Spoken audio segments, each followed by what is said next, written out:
ကျွန်တော်ယုံကြည်သူတယောက်ဖြစ်လာတာကတင်ရွေးချယ်လို့မဟုတ်ပါဘူးဖခင်ရွေးကောက်တဲ့အတွက်ကြောင့်ဖြစ်ပါတယ်ခါဒီကျကျွန်တော်တို့ဘယ်လိုပြောမလဲကိုရွေးချယ်တယ်လို့ခံစားကောင်းခံစားရလိမ့်မယ်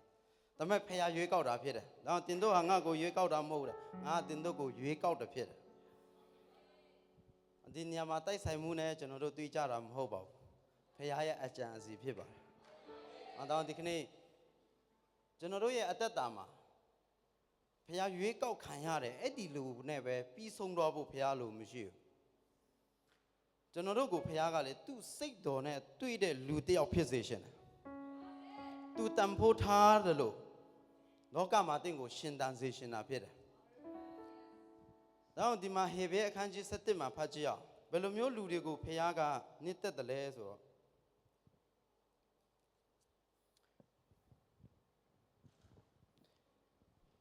ဟေဘဲအခန်းကြီး7အငယ်6မှာအတူတကွဖတ်ကြည့်အောင်ယုံကြည်ခြင်းမရှိရင်ဘုရားခင်၏စိတ်တော်နဲ့မတွေ့နိုင်အကြောင်းမူကားဘုရားခင်အထံတော်သို့ချဉ်ကပ်တော်သူသည်ဘုရားခင်ရှိတော်မူသည်ကို၎င်းကိုယ်တော်ကိုရှာတော်သူအားအကျိုးပေးတော်မူသည်ကို၎င်းယုံကြည်ရမည်ဒီညမှာဘာပြောလဲဆိုရင်ယုံကြည်ခြင်းမရှိရင်ဘုရားရဲ့စိတ်တော်နဲ့မတွေ့နိုင်ဘူးဒီကနေ့ကျွန်တော်တို့ကယုံကြည်ခြင်းလို့ပြောရင်ဘုရားကိုယုံလားဆိုရင်ယုံတယ်အဲ့ဒါကိုယုံကြည်ခြင်းလို့တော်များများကကျွန်တော်တို့ဆွဲလန်းကြတာဖြစ်တယ်ဒီကနေ့ဘုရားကိုယုံကြည်တယ်လို့ပြောတဲ့အခါမှာကျွန်တော်တို့ရဲ့အသက်တာမှာတက်တည်ပြဖို့လိုအပ်တာဖြစ်ပါတယ်ဒီကနေ့တင်လူတူကိုယုံကြည်တယ်ဆိုရင်အဲ့ဒီလူပေါ်ဘာလုပ်တယ်လဲပုံအပ်တာဖြစ်တယ်အခုကျွန်တော်တို့ဒီမကြီးနားနေတခြားနေရာတွေသွားမယ်ဆိုရင်ကျွန်တော်တို့ကကားလမ်းတွေနဲ့တိတ်အဆင်မပြေဘူးကျွန်တော်တို့တော်များများခီးကိုဘာနဲ့သွားရလဲဆိုရင်လေရင်နဲ့သွားရတာဖြစ်ပါတယ်ကျွန်တော်ကလေရင်ကိုဝယ်ပြီးမှဘယ်အချိန်ကျွန်တော်ပတ်စံရှယ်လဲဆိုရင်တစ်လတစ်ကြိမ်ရှယ်တာဖြစ်တယ်သူတို့ကဘာဖြစ်လို့ကျွန်တော်တစ်လတစ်ကြိမ်ရှယ်ခွင့်ပေးလဲဆိုရင်ယုံကြည်လို့ဖြစ်တယ်ဟာလေလုယာဒါဆိုရင်ယုံကြည်ခြင်းမှာဘာပါလဲတက်တည်ရှိရတယ်ဒါဆိုရင်ဒီကနေ့တင့်ကိုဖခင်ကဖန်ဆင်းတယ်ဖခင်ငါနဲ့အတူရှိတယ်ဆိုတာကိုတင်ယုံရင်တင်ရဲ့အသက်တာထဲမှာတက်တည်ပြဖို့လိုအပ်တာဖြစ်တယ်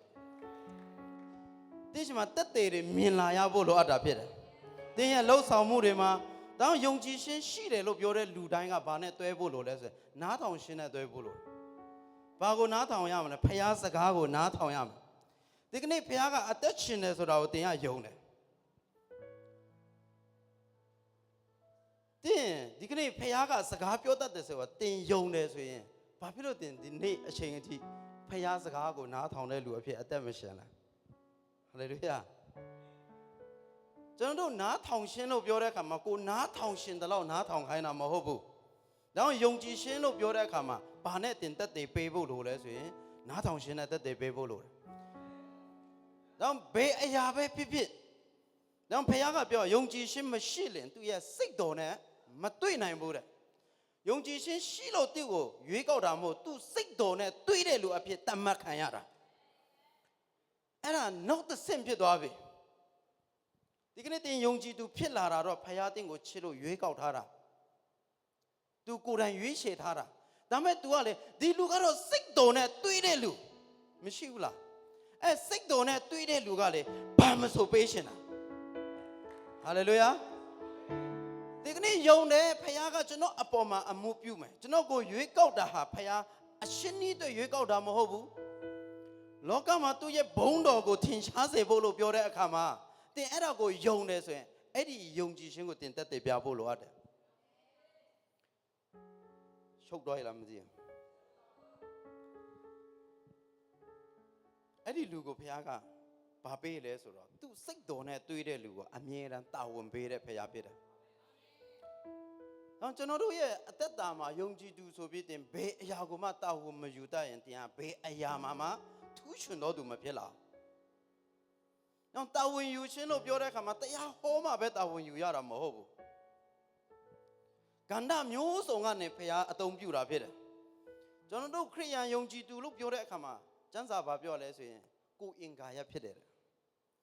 ကိုအင်္ဂါရလို့ပြောတဲ့အခါမှာတချို့မျက်စိနေရာမှာရှိမယ်နှာခေါင်းနေရာပါးစပ်နေရာဆိုတော့ဘာပြောလဲကျွန်တော်တို့ဟောပြောရကြတယ်ဒါပေမဲ့ဒီခန္ဓာကိုယ်တစ်ခုလုံးကအသုံးမဝင်ဘူးလားဒီပါးစပ်ပဲအသုံးဝင်တာလားအားလုံးကအသုံးဝင်တာဖြစ်တယ်နောက်အဲ့ဒီအားလုံးကကျွန်တော်တို့ကဘာအတွက်လဲဆိုရင်ဒီခန္ဓာကိုယ်လာပါဖို့အတွက်ဖြစ်တယ်တကယ်လို့တင်ကလေဒီလက်ဖြစ်နေတယ်ဆိုရင်လက်ကကျွန်တော်ခန္ဓာကိုယ်နဲ့မတည့်ဘူးဆိုရင်ကြံတဲ့အင်္ဂါနဲ့မတည့်ဘူးဆိုရင်ဘာဖြစ်မလဲဒီခန္ဓာကိုယ်ကြီးလို့လားအောင်မလားကြီးလို့လားပါမလားဒါဆိုကျွန်တော်ယုံကြည်သူထဲမှာယုံကြည်သူလို့ပြောလိုက်ဘာဖြစ်ဖို့လို့လဲဆိုရင်နားထောင်ရှင်းနဲ့စီလုံးရှင်းရှိဖို့လိုအပ်တယ်ဟာလေလုယာဒီကနေ့ကျွန်တော်တို့ခရိယံမှာဘာမရှိလာဘူးလဲဆိုရင်စီလုံးရှင်းမရှိလာဘုရားကျောင်းလာတဲ့အတင်းပြောတယ်ဒီမှာနှုတ်ပတ်တော်ခံယူတယ်ပြန်သွားမှာဖြစ်လားခါလီအိမ်တော်မရောက်သေးဘူးလမ်းမှာကလေးကနေဘာဖြစ်နေယူလားအရှေအသင်းတွေဖြစ်နေပြီဒီကနေ့အဲ့ဒီထဲကနေတင့်ကိုလွတ်မြောက်စေရှင်တာဖြစ်တယ်ဒါကြောင့်ဖခင်ကတင့်ကိုတာဝန်ပေးတယ်လို့ပြောတဲ့အခါမှာဟောအဝေးကြီးတွေကိုမစင်စားရှင်သေးဘူးတင့်ကိုလူတိုင်းကိုချစ်တတ်တဲ့တာဝန်ကိုဖခင်အရင်ပေးတာဖြစ်တယ်ဘာကြောင့်လဲသူကတင့်ကိုချစ်တဲ့နီးသူတခြားလူကိုတင့်ရဲ့ချစ်ချင်းမြတ်တာပြသဖို့လိုအပ်တာဖြစ်တယ်နောက်ယုံကြည်ခြင်းရှိတဲ့လူလို့ပြောတဲ့အခါမှာကျွန်တော်တို့ယုံကြည်ခြင်းရှိလာရင်ကျွန်တော်တို့ရဲ့အသက်တာမှာဘာနဲ့တက်တည်ပြလဲဆိုနားထောင်ခြင်းနဲ့ရဲရင်ခြင်းတွေရှိလာတယ်ဖခင်ကိုယုံတယ်လို့ပြောတဲ့အခါမှာတင့်ရှင်မှာရဲရင်ခြင်းတွေကိုဖြစ်ပေါ်လာစေတယ်ဘေးအရာကိုမဆိုငါနဲ့အတူဖခင်လုပ်တယ်ဆိုတော့ရဲရင်ခြင်းဖြစ်လာတယ်ကျွန်တော်ကအရင်တော့စင်ပေါ်အရန်ကြောက်တာဖြစ်တယ်စင်ပေါ်ရောက်ရင်ဘာပြောလို့ပြောရမှမသိဘူးမရောက်ခင်ကနေကျွန်တော်ဒူးတုံနေပြီအပေါ်ရောက်တာနဲ့စကလုံးမရှိတော့ဘူးနော်အခုနောက်ပိုင်းတွေကတော့ပြောရင်နဲ့အဆုံးမတတ်လို့ကြာသွားတာဖြစ်ပါတယ်အရန်ပြောတတ်လို့တော့မဟုတ်ပါဘူးဟာလေလုယာအောင်ဒီကနေ့တမန်ယုံကြည်သူတင်ကိုမဖြစ်စေရှင်ဘူးစိတ်တော်နဲ့တွေ့တဲ့ယုံကြည်သူဖြစ်စေရှင်တယ်အဲ့ဒီစိတ်တော်နဲ့တွေ့တဲ့ယုံကြည်သူတွေကနားထောင်ရှင်းတဲ့နဲ့တက်တည်ပြရတယ်ရဲရင်ရှင်းတဲ့နဲ့တက်တည်ပြရတယ်ပေကန်ရှင်းတဲ့နဲ့တက်တည်ပြရတယ်ဘာကြောင့်လဲတင်ယုံတဲ့ဖခင်ကပေးတဲ့ဖခင်ဖြစ်တယ်ယူတဲ့ဖခင်မဟုတ်ပေးတဲ့ဖခင်ဖြစ်တယ်ဒါဆိုရင်တင်းရဲ့အသက်တာထဲမှာဘာဖြစ်လာဖို့လို့ဆိုအဲ့ဒီဖခင်အတူရှိရှင်းကပေးကမ်းရှင်းအားဖြင့်ထွက်ပေါ်လာဖို့လိုအပ်တယ်အဲ့ဒီလူတွေကိုတဲ့ဖခင်ကဘာလုပ်တယ်လဲဆိုရင်စိတ်တော်နဲ့တွေ့တယ်ဒီကနေ့ကျွန်တော်တို့ကလေငါပေးကမ်းမှာဘောတင်မဆုံးဖြတ်လို့မပေးကမ်းနိုင်တာတင်ဆုံးဖြတ်ထားကြည့်လုံနိုင်တဲ့အခွင့်ကိုဖခင်ပေးတယ်ကျွန်တော်တို့ဒီမှာဆလာအခန်းကြီး138အငယ်3မှာအကျွန်ုပ်အော်ဟစ်နေတော်နေ့တွင်နားထောင်တော်မူ၍စိတ်ဝိညာဉ်ထဲကိုခွန်အားကိုတွင်းတက်ဖြစ်အကျွန်ုပ်ကိုခိုင်မာစေတော်မူ၏တဲ့ဖခင်ကဒီကနေ့တင်အော်ဟစ်တဲ့အခါမှာတဲ့ငါပေးမယ်လို့ပြောတဲ့အခါမှာ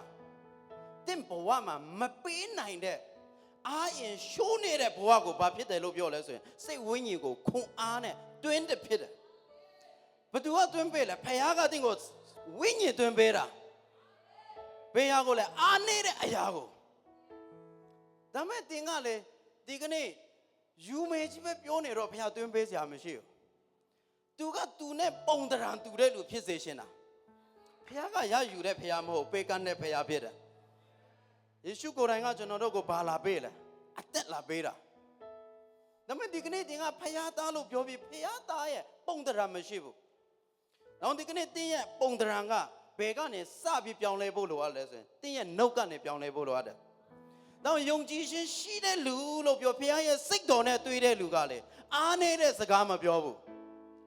ရင်းရင်းနဲ့စကားပြောတယ်ဘာဖြစ်လို့လဲသူ့ကိုစိတ်ဝိညာဉ်ကိုခွန်အားနဲ့တွင်းနေပေးတယ်ခိုင်မာစေတယ်ကျွန်တော်ကော်ဖီတစ်ထုပ်တောင်မှဝယ်တောက်ဖို့ခက်ခဲခဲ့တယ်စပြီးဆက်ကတ်တဲ့အခါမှာတစ်ဖက်ရကျွန်တော်ကော်ဖီတော့တိတ်မတောက်ဘူးလက်ဖက်ရအရန်တောက်တယ်ဝယ်တောက်ဖို့မရှိဘူးအဲ့တော့ကတစ်ထုပ်ကိုမှ100ပဲရှိတယ်ဒါမဲ့ကျွန်တော်ရဲ့နှုတ်ကနေလေငါမဝယ်တောက်နိုင်ဘူးလို့တခါမှမပြောခဲ့ဘူးဟာလေလုယာ ကျွန်တော်နေ့တိုင်းမှာပါဝန်ခံလဲဆိုငါရတာကအများကြီးသုံးတာမပြောပါတော့နေ့တိုင်းမှာဘာစကားကိုပြောလဲရဲရင်ရှင်းစကားကိုပြောတယ်တကိုးပါတဲ့စကားကိုပြောတယ်နောက်ဒီကနေ့တင်ဟာယုံကြည်ခြင်းလို့ပြောရင်တင်းရဲ့နှုတ်အပြောအပြောင်းအလဲဖြစ်လာရမယ်ဒါဝိကဒီကနေ့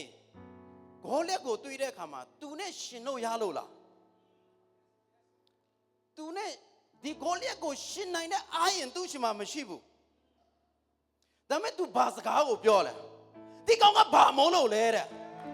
ဟာလေလုယာနောက်ကျွန်တော်တို့အမြဲတမ်းပြောတဲ့အစားဒီကုံစင်းတော့ကဘာမုန်းလို့လဲဟာလေလုယာဒီကနေ့တင်ကကုံစင်းတော့ကိုအရာအမွန်းတင်ပြီးမှတင့်ဖျားကိုအမွန်းမတင်ဘူးတင့်ကိုတင်ပြောက်နေတယ်တင်ဘဒူလဲဆိုတာတင့်ကိုတင်မဲ့နေတယ်ဒါဝိကအဲ့ဒါကိုမမဲ့ဘူးတိုင်းပြည်တစ်ခုလုံးမဲ့အောင်သူကမမဲ့ဘူးဒီလူကဘာမို့လို့လဲတဲ့ဒီကနေ့တင်ပတ်ဝန်းကျင်မှာဂေါ်လက်တွေအများများကောင်းများလိမ့်မယ်တင်ကြောက်နေရမှာမဟုတ်တင်ပြန်တုံးပြန်ရမှာတင်အော်တဲ့အခါမှာစိတ်ဝိညာဉ်ကိုခွန်အားနဲ့ဖြည့်ပေးတာအဲ့ဒီဖခင်ဖြစ်တယ်ဟာလေလုယာ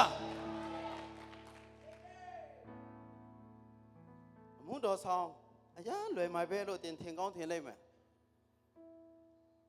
ဝင်ငွေမရှိဘဲနဲ့ထိုင်ပြီးဆုတောင်းတာအမှုတော်ဆောင်တွေပဲရှိတယ်ဟာလေလုယာဘယ်ကနေလာမှမသိဘဲနဲ့ယုံကြည်ရှင်ထားရတာအမှုတော်ဆောင်ကျန်တဲ့ဟာတွေကယုံကြည်ရှင်ထားတယ်ဆိုတော့အလုပ်ရှိသေးတယ်ညှို့လင့်ချက်ပိုမများဘူးလားဒါပေမဲ့ဖခင်ကလည်းအံ့ဩဖွယ်ရပဲသူ့ကိုမျောလင့်တဲ့လူကိုအံ့ဩဖွယ်ရှိမြောက်တဲ့ဖခင်ဖြစ်တယ်အံ့ဩဖွယ်ကောင်းကြီးပေးတဲ့ဖခင်ဖြစ်တယ်လူတွေကကျွန်တော်ပြောတယ်နင်ရတာအများကြီးဆိုရင်တဲ့ဘာအလုပ်လုပ်ထားလို့လဲတဲ့ကျွန်တော်ဖျားခိုင်းတဲ့အလုပ်ကိုလုပ်ထားတယ်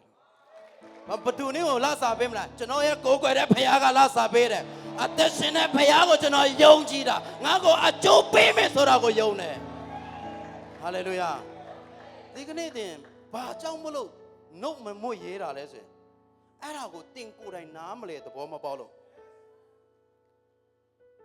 ဒါကြောင့်မလို့ဘုရားကဘာပြောထားလဲဒီကနေ့သူ့ကိုရှာတော့သူကတဲ့ခေဘင်းမှာဘာပြောလဲဘုရားသခင်အထံတော်တို့ရှင်ကတော်သူတွေဘုရားသခင်ရှိဒီကို၎င်းတဲ့ဘုရားရှိတယ်ဆိုတာကိုသိရမယ်တဲ့နောက်တစ်ခုကအကျိုးပေးတယ်ဆိုတာကိုယုံရမယ်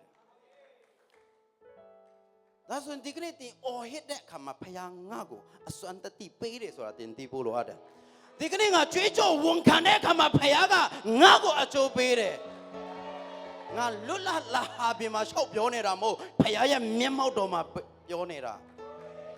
အဲ့ဒါကိုတင်ရင်ကလေဘယ်အချိန်အထိဆွဲလန်းဖို့လို့ဆိုအချိန်တိုင်းဆွဲလန်းဖို့လိုအပ်တယ်ဘယ်ကလူကိုပြောပါဖခင်ရဲ့တတ်နိုင်ခြင်းကိုအချိန်တိုင်းဆွဲလန်းပါလို့အရင်တော့တရက်ကို1300ရှင်ခဲ့တယ်ဖြောရည်တပူးလေးဝယ်တောက်နိုင်ဖို့အတွက်ဒူးလေးထောက်ခဲ့တယ်ခက်တာမွယ်တောက်နိုင်ခဲ့ဘူးဒါမဲ့ကျွန်တော်ဘာကိုယုံလာလဲဆိုတော့ဖခင်ကငါ့ကိုပေးပါလို့တောင်းခိုင်းတာမဟုတ်ပေးမယ်လို့တောင်းခိုင်းတာကျွန်တော်အဲ့ဒီကလေးကနေစပြီးပေးဖို့အတွက်စဉ်းစားလာတယ်ပေးတဲ့စကားလုံးကိုပြောလာတယ်ပေးနိုင်တဲ့လူဖခင်ဖြစ်စေတယ်အဲ့ဒီအတန်ကိုဒါကြောင့်ဘုရားကလည်းအတန်တိုင်းနားထောင်တာမဟုတ်ဘူးယူမယ်ဆိုတဲ့အတန်ကိုတိတ်နားမထောင်ဘုရားပေးမယ်ဆိုတဲ့အတန်ကိုပိုနားထောင်တာဖြစ်တယ်ဟာလေလုယာဟာလေလုယာနောက်ဒီကနေ့ကျွန်တော်ယုံကြည်သူတွေမသိတာကဘာလဲဆိုရင်ဘုရားငါနဲ့အတူရှိတယ်ဆိုတော့မသိတာဖြစ်တယ်ဒီကနေ့ဘုရားကတင့်ကိုအကျိုးပေးတယ်ဆိုတာတင်မသိနေလို့ဖြစ်တယ်နောက်ဘုရားဒီကနေ့တင့်ကိုတင်អော်တဲ့အခါတိုင်းမှာဘုရားကတင့်ကိုအကျိုးပေးတယ်ဆိုတာတင့်ကိုသိစေရှင်တာဖြစ်တယ်ဟာလေလုယာနောက်ယုံကြည်ခြင်းတော့ရှိတယ်ကျွန်တော်တို့ရဲ့အသက်တာမှာလက်တွေ့ဘာမှမရှိဘူးဒါကြောင့်ကျမ်းစာဘာပြောထားလဲဆိုရင်အကျင့်မပါတော့ယုံကြည်ခြင်းကအသေးဖြစ်တယ်ဒီကနေ့ဘယ်နှယောက်ဒီမှာအကျင့်ပါလဲ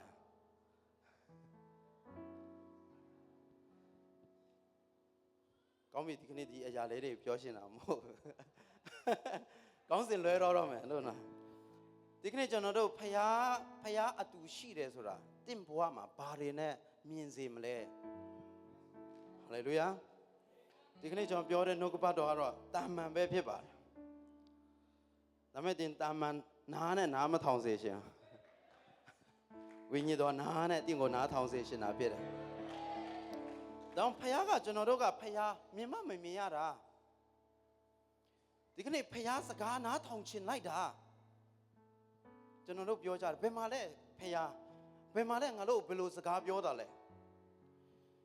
ဒီကနေ့ဖခင်ကလည်းနံပါတ်1တင့်ကိုနံပါတ်1စကားပြောတာဘယ်သူနဲ့လဲဆိုရင်မိဘတွေနဲ့ဖြစ်တယ်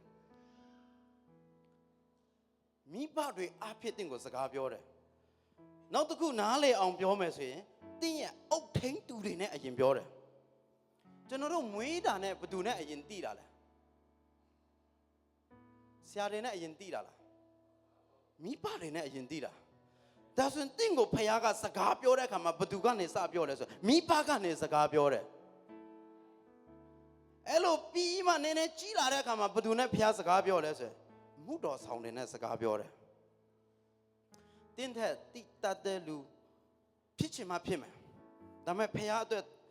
အလုံးလုံးမယ်ဆိုတဲ့လူတွေကိုဖခင်အမြဲတမ်းအသုံးပြုတယ်။နောက်ဒီကနေ့တင်ကဖခင်စကားနားထောင်တယ်ဆိုတဲ့အခါမှာကျမ်းစာတော့အတကုံဖတ်တယ်။ဒါပေမဲ့မိဘစကားနားမထောင်ဘူး။ဖြစ်ပါမလား။အဲ့ဒါတင်ဖခင်စကားနားထောင်နေရလား။ကျွန်တော်တို့ဒီဘာကိုခွဲခြားမြင်စေရှင်လဲဆိုရင်လောကနဲ့ကောင်းကင်ဒီနှစ်ခုကိုခွဲခြားစေခြင်းကျွန်တော်တို့ယုံကြည်သူအားလုံးကလေကောင်းကင်တက်မယ်ကောင်းကင်မှာဘာမြင်ရလဲရွှေလန်းခင်းထားတဲ့နေရာရှောက်မယ်တကယ်ကြောင်းမြင့်ယတနာစီရှည်တဲ့နေရာမှာနေမယ်အခန်းတွေဖွဲ့ထားတဲ့နေရာမှာနေမယ်အဲ့ဒါကျွန်တော်ယုံကြည်သူတိုင်းမြင်ရတဲ့အရာဒါပေမဲ့ခက်တာကတင်ယခုကောင်းကင်မရောက်သေးဘူးဘယ်နေရာမှာနေနေသေးလဲဒီလောကမှာပဲနေသေးတယ်ဒီလောကမှာတင်ဖခင်နဲ့အတူရှိတယ်နားထောင်တယ်ဆိုတာနံပါတ်1တင်မိဘစကားကိုအရင်နားထောင်ဖို့လိုရတယ်။ဘာကြောင့်ဖခင်ကမိဘစကားနားထောင်ခိုင်းလဲဒီလောကမှာကိုကောင်းကင်ရဲ့အရာတာကိုခံစားစေခြင်းလို့ဒါမဲ့တော်တော်များများကျွန်တော်ယုံကြည်သူတွေကမိဘတွေကိုဥပက္ခပြုကြတာဖြစ်တယ်။မိဘရဲ့စကားကိုအလင်းနဲ့မထားဘူး။ဖခင်စကားမှမဟုတ်တာအဲ့လိုပြောလို့မိဘတိုင်းကအတင့်ကိုအယမ်းလိမ္မာစွာနဲ့တင်ပေးခဲ့တယ်လို့မပြောဘူးခါလီကျွန်တော်တို့ကမိဘကဖခင်တရားနဲ့မှမသွားတာကျွန်တော်မြင်တဲ့အခါမှာဘာဖြစ်လဲဆိုရင်တော်တော်များများယုံကြည်သူတွေကလေနားမထောင်နိုင်ဘူးနားမထောင်တဲ့အတွေ့အကြုံမလို့ဒီလောကမှာအစင်းရဲဆုံးကဘာတူလဲဆိုရင်ယုံကြည်သူတွေဖြစ်နေတယ်ဒီကနေ့တင့်ကိုအဲ့ဒီထဲကနေလွတ်မြောက်စေရှင်တယ်ဒီကနေ့ဖခင်ကိုယုံကြည်တယ်ကိုးစားတယ်ဆိုတဲ့လူတွေရဲ့အသက်တာဟာလောကမှာကောင်းကင်ရဲ့အရာတာကိုခံစားဖို့ဖခင်လိုရှိတယ်ဟာလေလုယာတင်ဘာမှမသိရှင်နေမိဘစကားကိုအကျွတ်မဲ့နားထောင်ရင်တင့်ကိုဖခင်အံ့ဩဖွယ်ဒီလောကမှာရှီမြောက်စေနိုင်တယ်ဘာဖြစ်လို့လဲဖခင်ကလည်းနှုတ်ကပတ်တော်နဲ့ဆန့်ကျင်ပြီးဘာအလုံးမှမလုပ်ဘူးအဲ့ဒါကိုနားလေစေရှင်တယ်နံပါတ်1တင်းရဲ့ဘဝအထဲမှာဖခင်ကနှုတ်ကပတ်တော်နဲ့စကားပြောတယ်ဒီကျမ်းစာဖတ်ရမယ်မှန်တဲ့လောက်မှန်တယ်ဒါပေမဲ့အဲ့ဒီရနဲ့စကားမပြောခင်မှာတင့်မိဘအဖြစ်ဘုရားစကားပြောခဲ့တယ်ဒါပေမဲ့ကျွန်တော်ယုံကြည်သူတော်များများအဲ့ဒါကိုလစ်ဟာနေတယ်ကြောင့်လောကမှာတဲ့မိဘကိုစကားကိုနားထောင်တယ်တဲ့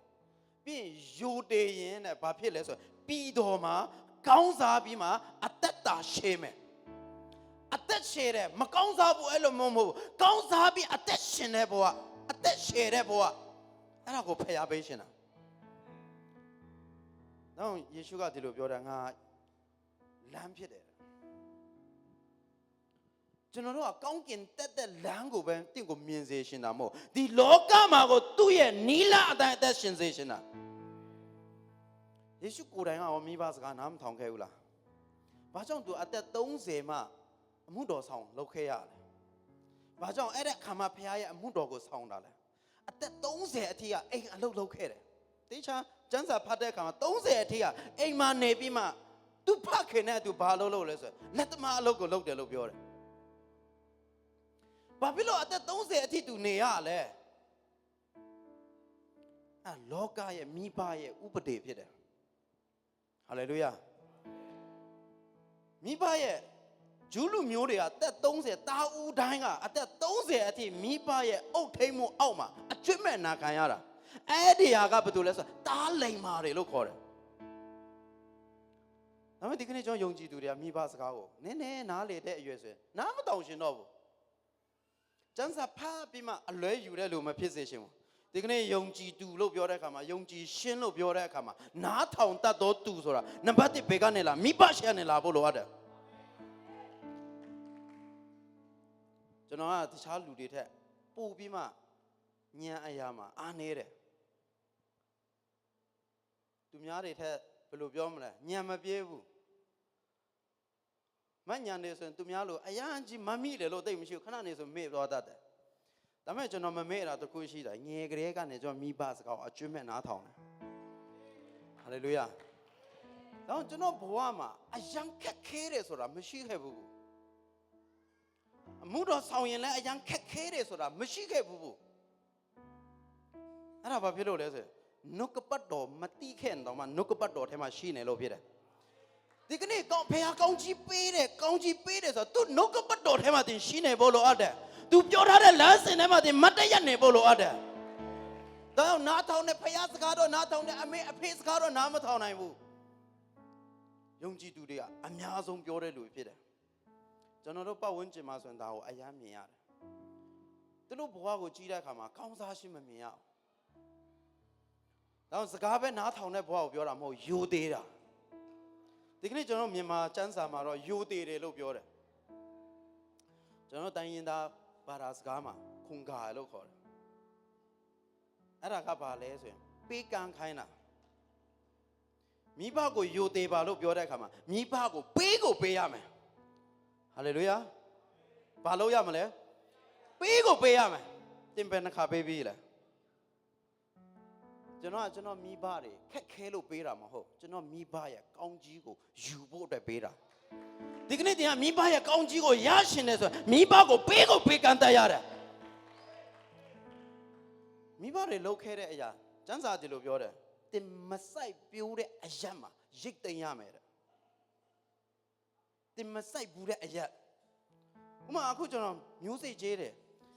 ကျွန်တော်လေရင်နဲ့ဆိုင်တဲ့မျိုးစိတ်တွေအများကြီးကျေးတဲ့အတွက်ကျွန်တော်လေရင်စီးဖို့အခက်ခဲမရှိဘူးအဲ့ဒါကျွန်တော်စိုက်ထားတာဒါပေမဲ့ကျွန်တော်မစိုက်ထားတဲ့ဟာတွေကိုကျွန်တော်ရိတ်သိမ်းရတယ်အဲ့ဒါကဘယ်သူစိုက်ထားလဲကျွန်တော်မိဘတွေစိုက်ထားတာကျွန်တော်ဘိုးဘွားတွေစိုက်ထားတာအဲ့ဒီစိုက်ထားတဲ့အရာကိုရိတ်သိမ်းဖို့ကလေယိုသေးခြင်းအဖြစ်ပဲရတယ်ဟာလေလုယာအောင်ဒီကနေ့တင်မိဘတွေရဲ့စကားကိုနားထောင်နေယိုသေးတယ်လို့ပြောတဲ့အခါမှာတင်မစိုက်တဲ့အရာမှာအံ့ဩဖွယ်ရိတ်သိမ်းရတယ်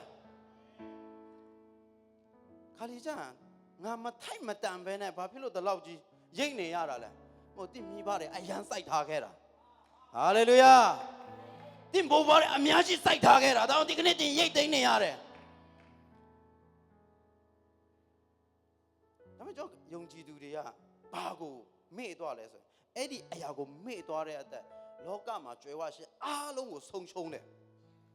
ဒီကနေ့အဲ့ဒီထဲကနေလွတ်မြောက်စေရှင်တာဖြစ်တယ်။တော့တင်နားထောင်ရမယ်လို့ပြောတဲ့အခါမှာဘသူကိုအရင်နားထောင်ဖို့လိုလဲဆိုမိဘစကားကိုအရင်နားထောင်ဖို့လိုတယ်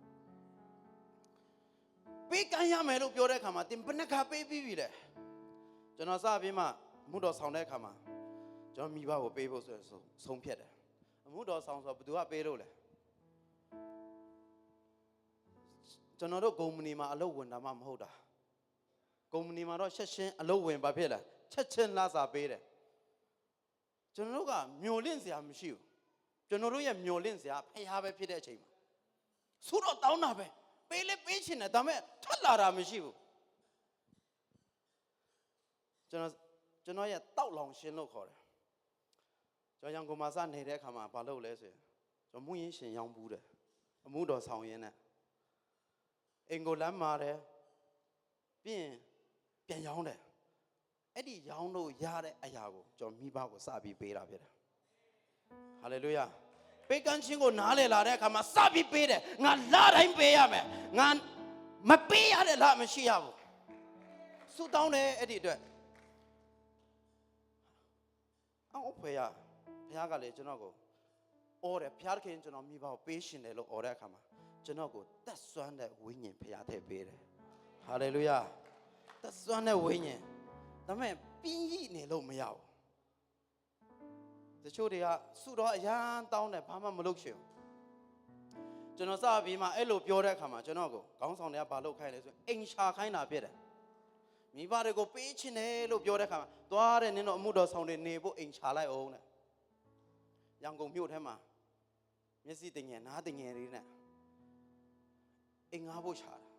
ကျွမ်းကျင်လားဆိုမကျွမ်းကျင်ဘူးဒါပေမဲ့ရှာရင်းနဲ့လေအဲ့ဒီမြောက်တကုံပတ်ဝန်းကျင်အားလုံးကကျွန်တော်ရှေ့ရဖြစ်လာတယ်ဟာလေလုယာရှာရင်းနဲ့ကျွန်တော်ဘလောက်အထိကျွမ်းသွားတယ်လဲဆိုရင်လေအဲ့ဒီကပွဲစားတွေကိုတောင်ကျွန်တော်ပြန် control လုပ်လို့ရလာတယ်ဟာလေလုယာကျွန်တော်အမှုတော်ဆောင်နေနဲ့တခါလေးအဲ့ဒါအိမ်ဝဲရှင်းတယ်ဟိုအဲ့ဒီရက်ွက်မှာရှိတယ်တခါတည်းကျွမ်းပေးလိုက်တယ်အဲ့ဒါဘာလို့ရင်းနဲ့လဲအိမ်ရှာရင်းနဲ့ရတဲ့အကျိုးကျေးဇူးဖြစ်တယ်အိမ်ရှာတော့ကတော့ပြင်ပန်းသလားမင်းနဲ့ငါ့ဒုက္ခပေးလားမသိပါဘူးဆိုမှသွားပြန်ပြီးတခါလေးလာမလို့ပြန်လိပ်စာပြန်ရှာရတယ်မြို့ဆိုတာကျွန်တော်တိုးနေမှမတူတာတခါလေးကျအိမ်လိုက်ရှာရင်းနဲ့ကိုလမ်းပြောက်သွားတာကျွန်တော်ဘေးရောက်လို့ရောက်မှမသိဘူးဒါပေမဲ့အဲ့ဒီပြဿနာလေးကျွန်တော်ကိုကျွမ်းကျင်ဖို့ဖြစ်လာစေတယ်ဟာလေလုယာတော့ဒီကနေ့တင်ရလေပေးမယ်လို့တင်အော်တဲ့အခါမှာဘုရားအဲ့ဒီအစွမ်းအစထဲတဲ့ပေးတဲ့အခါမှာတင်မပြင်းဖို့တော့အရေးကြီးတယ်ဘဲကလူပြောပါအောင်တင်မပြင်းဖို့အရေးကြီးတယ်လို့တချို့တွေကဒီမှာဝန်ခံတာတောင်ပြင်းတဲ့အဖွဲတွေရှိသေးတယ်ဟာလေလုယာဒီမှာကျမ်းစာကပြောတယ်နော်ဆာလံဆရာအော်တဲ့အခါမှာဗာထည့်ပေးတယ်လို့ပြောတယ်အေးတင်နှုတ်ပိတ်နေသေးတင်အစွမ်းတွေကပိတ်နေတယ်ဟာလေလုယာ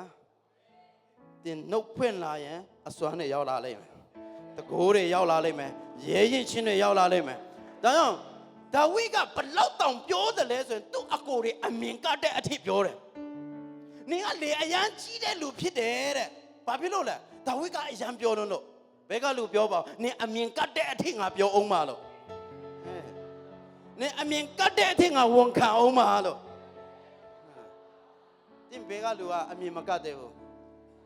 ဟာလေလုယာဒီကနေ့ကျွန်တော်တို့ကဖခင်အတူရှိတယ်ဆိုတာတင်ဝန်ခံတဲ့အခါမှာအတူရှိလာတာဘုရားစကားနားထောင်တယ်လို့ပြောတဲ့အခါမှာတင်မိဘရှိရနဲ့အရင်ဦးဆုံးလာတာဖြစ်တယ်ဒါပေမဲ့နည်းနည်းကြီးလာတဲ့အခါမှာဘုရားကနေမြေအတွက်ခွဲခန့်ထားတဲ့အမှုတော်ဆောင်ဆိုတာဘုရားရှိတယ်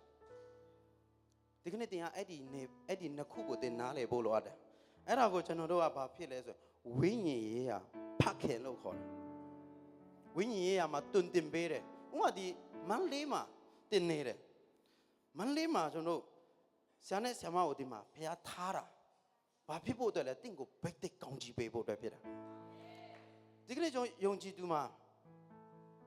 ဘုရားရှိခိုးလာတာကိုးကွယ်တာမဟုတ်ဘူးဘုရားရှိခိုးလာတာတင်ဘိတ်တိတ်လာယူတာကိုးကွယ်ရှင်းဆိုတာဒီကိုလာပါလို့ပြောလို့လားကျမ်းစာရိုးရိုးလဲနာဝိညာဉ်နဲ့၎င်းတစ္ဆာနဲ့၎င်းကိုးကွယ်ရမယ်တဲ့ဘုရားကိုကိုးကွယ်တဲ့အခါမှာဘာနဲ့ပဲရလားနာဝိညာဉ်နဲ့တစ္ဆာနဲ့ဒီအချိန်တိုင်းကိုးကွယ်မယ်ဆိုအချိန်တိုင်းဘုရားကြောင်းလုံနေမှာပေါ့အချိန်တိုင်းကိုးကွယ်ခြင်းဆိုတာတင်းရဲ့တစ္ဆာရှိခြင်းတင်းစကားတခွန်းကိုပြောလိုက်တယ်ခဏနေကျန်တင်းကိုယ်တိုင်မလုပ်ဘူးအဲ့ဒါတစ္ဆာမဲ့တယ်လို့ခေါ်တယ်ဒီကနေ့နာဝိညာဉ်နဲ့၎င်းဘုရားကိုတင်ဘလို့ပုံစံတိနေလဲအဲ့ဒီတိတဲ့အတိုင်းတင်ဆွဲလန်းနေတာဘုရားကပေးကမ်းတော်ဘုရားဖြစ်တယ်အဲ့ဒါကိုတင်တိပြီးဆွဲလန်းနေတာဘုရားကငါနဲ့အတူရှိတယ်ယေရှုကပြောတယ်ကကပါကုံတိတန်တင်နဲ့ငါအတူရှိမယ်အဲ့ဒါကိုတင်ဆွဲလန်းတယ်အဲ့ဒါတင်ကိုးကွယ်နေတာဖြစ်တယ်ဘာကြောင့်အိမ်ရောက်သွားရင်တင်အပြစ်လုပ်တယ်လဲတင်နဲ့အတူရှိတယ်ဆိုတာကိုတင်မယုံလို့ဖြစ်တယ်ဟာလေလုယာ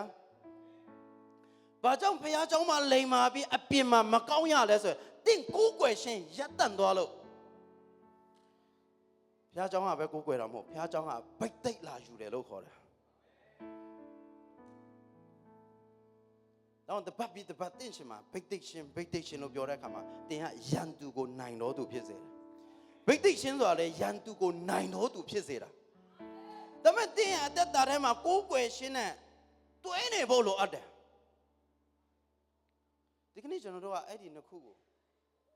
မတွဲတဲ့အခါမှာကျွန်တော်တို့ရှင်မှာဘဏ္ဍခါပဲဖျားเจ้าလာဗိတ်သိက်မတိုးလာဘူး လာတဲ့အခါတိုင်းကဝင်ချတောင်းပန်ဖျားเจ้าလာတိုင်းမှာဝင်ချတောင်းပန်ကိုတော်ရဲ့ဒီတစ်ပတ်ပြစ်မှားခဲ့ပါတယ်ကျမ်းစာပြောတယ်ဖျားသားကဒူးဆိုင်ကိုမလုံနိုင်ဘူးတဲ့ဘာဖြစ်လို့တင်ဒူးဆိုင်လုံတေးလဲဖျားသားမဟုတ်လို့ပေါ့တော့ဖျားသားဆိုတာဘယ်လိုမျိုးလဲဖျားကိုအချိန်ပြီးကိုးကွယ်ကိုးစားတဲ့လူတော့ဘာနဲ့ပဲကိုးကွယ်လို့ရလဲနံဝိညာဉ်နဲ့၎င်းတစ္ဆာနဲ့၎င်းဆိုတာတင်းအတွေ့ရေးထားတာဖြစ်တယ်တော့ယောသက်ကဘာကြောင့်သူမပြစ်မှားပဲနေနိုင်တယ်လဲဆိုရင်ငါတဲ့ဒီအမှုကိုပြုတ်ပြီးမှငါဖျားမှာဘယ်လိုမျက်နှာရှင်းဆိုင်ရမလဲဟာလေလုယာဒီအမားကိုငါလှုပ်ပြီးဒီဒုစရိုက်ကိုလှုပ်ပြီးငါဖျားနဲ့ငါဘယ်လိုအသက်ရှင်ရမလဲတဲ့ဘာကိုကြောက်တာလဲဖျားအတူမရှိမှာကိုကြောက်တာဟာလေလုယာဒီကနေ့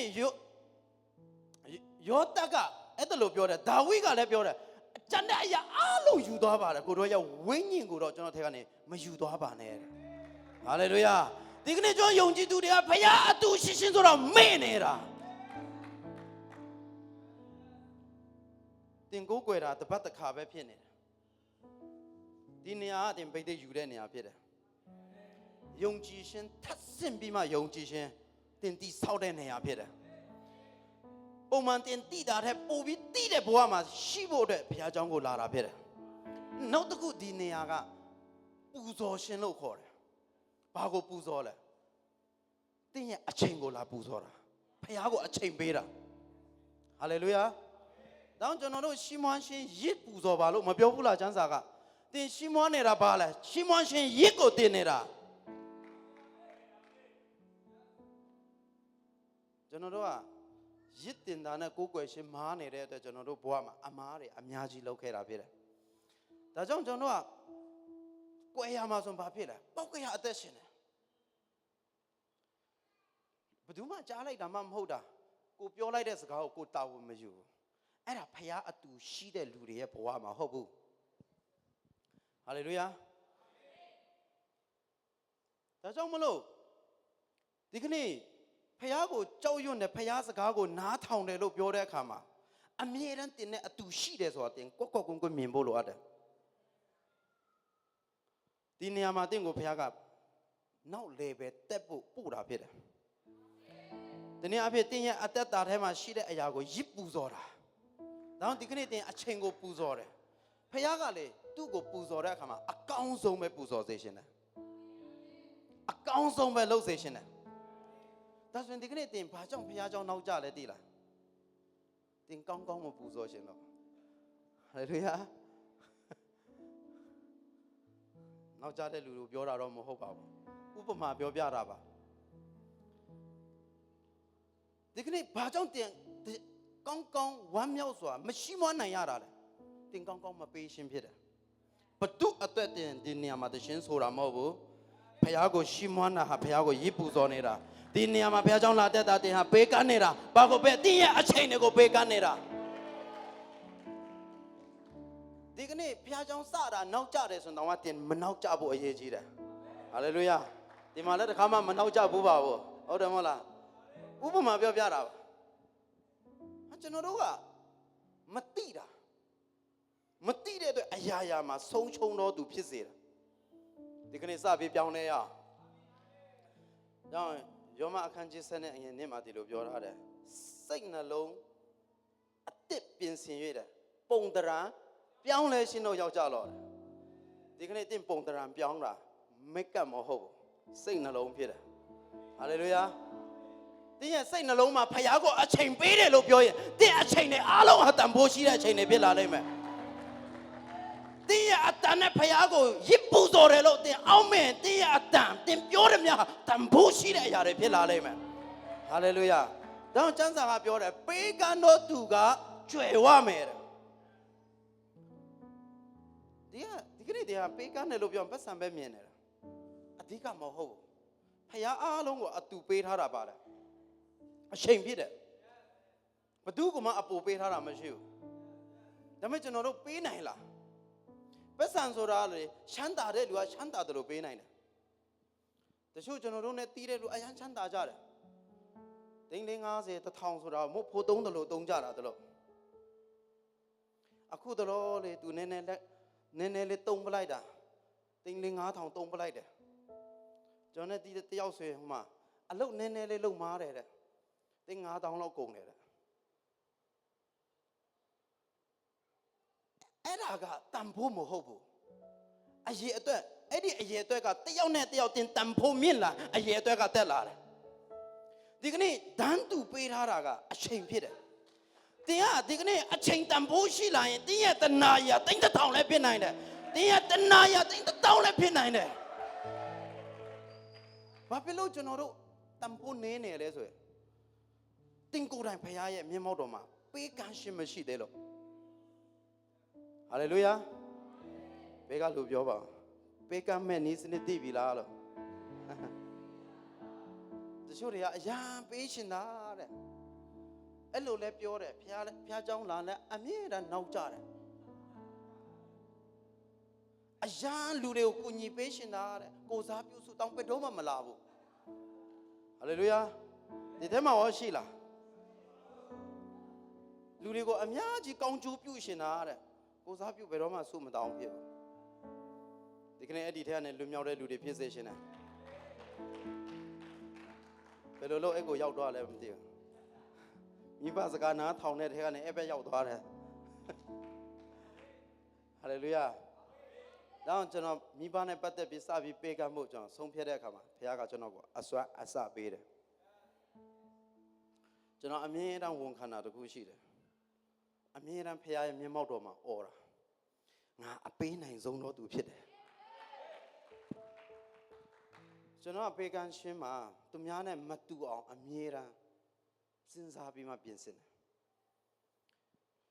ယ်တထေးတွေကပတ်စံအများကြီးပေးနိုင်ကျွန်တော်ပတ်စံပေးဖို့စိတ်ဝင်စား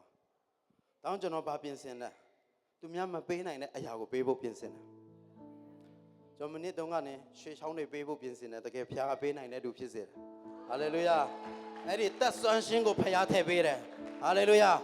ဘာကြောင့်တင်းချင်မှာအဲ့ဒီသက်ဆွမ်းခြင်းမရောက်လာသေးလို့ဆိုရင်တခါမှပေးဖို့မစင်စင်တော့ရှိလို့ပေးတာမဟုတ်ပေးတဲ့စိတ်နှလုံးကတင့်ကိုပုံတရံပြောင်းလဲစေတာတင်ပုံတရံမပြောင်းလဲတာဘာဖြစ်လို့လဲစိတ်နှလုံးမပြောင်းလဲသေးလို့ငါ့ကိုဘသူတနာမလဲငါ့ကိုဘသူပေးမလဲဒီခနေ့အဲ့အသွေးခေါ်တဲ့ကိုဆင်ရဲစေတာနော်ကောင်းစားတဲ့နှလုံးသားဆိုတာဘာဖြစ်တယ်လို့ပြောတယ်အရာရာမှာကောင်းစားခြင်းနဲ့ကျမ်းမာခြင်းရှိတယ်အဲ့ဒီကောင်းစားခြင်းဆိုတာတင်းရဲ့စိတ်နှလုံးကိုပြောတာတခါလေကျရင်တခြားလူအတွက်တင်ကလေကောင်းတဲ့နှလုံးသားမရှိဘူးဒါကြောင့်အဲ့ဒီလူနဲ့ပတ်သက်ပြီးဘယ်တော့မှအတင်းရှိကောင်းချိုးမလာအောင်အခုတင့်ပုံမှာပြဿနာရောက်လာတယ်အခက်ခဲရောက်လာတယ်ဆိုအဆိုးကိုအရင်ပြောပလိုက်တာတောင်းတင်းချင်မှာဘာမရှိဘူးလားကောင်းတဲ့အရာမရှိဘူးဒီကနေ့ကျွန်တော်အတင်းကိုလွတ်မြောက်စေရှင်တယ်အဲ့ဒီထဲကနေနံပါတ်1တင်ဖျားစကားနားထောင်မယ်လို့ပြောတဲ့အခါမှာတင်းမိဘစကားကိုအရင်နားထောင်ပါပြီးတော့မှကောင်းစားခြင်းကတခြားနည်းလမ်းမရှိဘူးပြီးတော့မှကောင်းစားဖို့အတွက်ကမိဘစကားနားကိုနားထောင်ရတယ်ယိုကိုယိုတည်ရတယ်တချို့တော့သူတွေနာကျင်စရာကောင်းတယ်တချို့တော့သူတွေကျွန်တော်မဲကောင်းမဲလိမ့်မယ်မိဘစကားနားထောင်လို့ပြောရအောင်ဆရာတို့မိဘတွေကလိမ်မာခဲ့တာကိုလို့တင်ပြောကောင်းပြောလိမ့်မယ်ကျွန်တော်အကိုတယောက်ကအသက်20မှအဖေကိုမြင်ဘူးတာဒါပေမဲ့ယနေ့အချိန်အထိသူ့မိဘကိုအပြစ်တင်စကားတခွန်းမှမပြောခဲ့ဘူးသူ့ဘဝမှာသူဘသူနဲ့နေခဲ့တယ်ဆိုရင်ကျွန်တော်တို့နဲ့နေခဲ့တယ်ကျွန်တော်မိဘကိုသူ့မိဘတဖွဲပဲတောင်းသူကငါဘဝမှာတဲ့မွေးမိခင်နဲ့ကျွေးမိခင်ရှိတယ်အဲ့ဒီအတွက်ငါအမြဲတမ်းပြင်ဆင်တယ်သူကလေဘလောက်ပဲခက်ခဲတဲ့နေပေထဲရောက်တော့ပါစေအဲ့ဒီခက်ခဲခြင်းမှာသူ့ကိုဖခင်ကလေမကြရှုံးစေခဲ့ဘူးဘာဖြစ်လို့လဲမိဘကိုယူတည်တတ်တဲ့လူဘယ်ကလူပြောပါအောင်မိဘကိုယူတည်တတ်တဲ့လူဒါဝိဒ်မှာသားတွေအများကြီးရှိတယ်သားတွေအများကြီးရှိတယ်ဒါပေမဲ့ဘာဖြစ်လို့ရှောလမုန်မင်းကြီးကပဲအော်ဖွယ်ဖျားရှိမြောက်တယ်လဲမိဘစကားနားထောင်ယုံပဲမဟုတ်ယူတည်တော်သူယူတည်တယ်ဆိုတော့ဦးစားပေးတာ သူရှင်ပြန်စဖြစ်တဲ့အခါမှာဘသူရဲ့အလိုကိုအရင်ပြည့်စုံစေလဲသူမိဘရဲ့အလိုကိုအရင်ပြည့်စုံစေတာဟာလေလုယာဒီကနေ့တင်ကလူလာမြောက်လာတဲ့အခါနံပါတ်1တင်စဉ်းစားတာဘာအကြောင်းတင်စဉ်းစားတာလဲတချို့တော့သူတွေနောက်ကျတယ်လို့ထင်ကောင်းထင်လိမ့်မယ်ဒီမှာလူငယ်ပုံများတယ်မနောက်ကျသေးဘူးဖြစ်တယ်ဒီကနေ့တင်အစင်ပြေတယ်ဆိုတဲ့နေပေကိုကြော်လွန်စေရှင်တယ်ဗျာအဲ့ဒီထက်တာလွန်စေရှင်တယ်ဘာဖြစ်လို့တင့်ဘဝမှာဒါတွေမရှိသေးလဲဆိုရင်တင့်မိဘကိုမယိုသေးတတ်လို့တချို့တွေအရက်နားထောင်တယ်မယိုသေးဘူးယိုသေးရှင်းဆိုတာမြန်မာလိုကတော့ယိုသေးတယ်လို့ခေါ်ကျွန်တော်တို့တိုင်းရင်းသားစကားတော့ရိုးရိုးလေးပဲပေးပါတယ်ခုံကနောင်းကိုတယ်ခုံကဆိုတာလေလက်ပလာသွားလို့မရပစ္စည်းဥစ္စာပါကိုပါရတာကျွန်တော်တို့တို့တမီတောင်းတာတော့ဘာလို့ဆိုရင်ခုံကားစားရတယ်ဘာပါရလဲဆိုရင်လက်ဆောင်ပါရတယ်လက်ပလာကြီးတော့တောင်းလို့မရဟာလေလုယာဒီနေ့တိမိဘကိုလက်ပလာမသွားပါနဲ့ဒါတော့မွေးမိခင်ဖခင်နေဒါဆိုရင်ငါတို့ကငယ်ကလေးကနေမိဘမဲ့မိဘမရှိဘူးဒီကနေ့တင်တဲ့သူကဘယ်သူရှိလဲဆိုရင်ဣတတာရှိတယ်မိဘမဲ့တွေအတွက်ဣတတာရောမိဘရှိလားမရှိဘူးငယ်တော့အရွယ်ကနေတဲ့သူမိဘမရှိဘူးဒါကြောင့်ဘသူမွေးစားထားလဲဆိုသူ့ကိုမော်ဒယ်ကဲကမွေးစားထားတယ်ဒါပေမဲ့သူ့ရဲ့အသက်တာမှာလေကြီးတဲ့အခါမှာဗာမြင်ရလဲဆိုရင်မော်ဒယ်ကဲစကားကိုအကျွမ်းမဲ့နားထောင်တယ်ဆိုတာမြင်ရတယ်အကျွမ်းမဲ့နားထောင်တယ်ပြင်အမြဲတမ်းသူနဲ့ပတ်သက်ပြီးမှအကောင်းဆုံးလုပ်ပေးဖို့ပြင်ဆင်တဲ့လူဖြစ်တယ်ဒါကြောင့်မလို့သူ့ဘဝထဲမှာလေလောကမှာကောင်းစားခြင်းဆိုတာပြီးကိုပြီးဆုံးစေတယ်မော်ဒန်ကဲsorry ဣတတာကလည်းတကယ်တော့ဒီလိုရှာတိတ်ကလေးမဟုတ်ဘူးကျန်းစာတေရှာလဲလာကြည့်သူရှင်ပြိုင်တဲ့အခါမှာအနည်းဆုံးအသက်40 50ဝန်းကျင်ရှိတယ်တင်ဘဲကလူကြည့်ပါဦးအသက်50အရွယ်တွေဘယ်နှယောက်ရှိလဲချောသေးလားဟဲ့ဒါမဲ့အော်စရာကြီးသူကရှင်ပြင်းဘာဖြစ်လဲမိဖုရားရွေးတဲ့ညာခတ်တိပဲတော့ပြိုင်တာ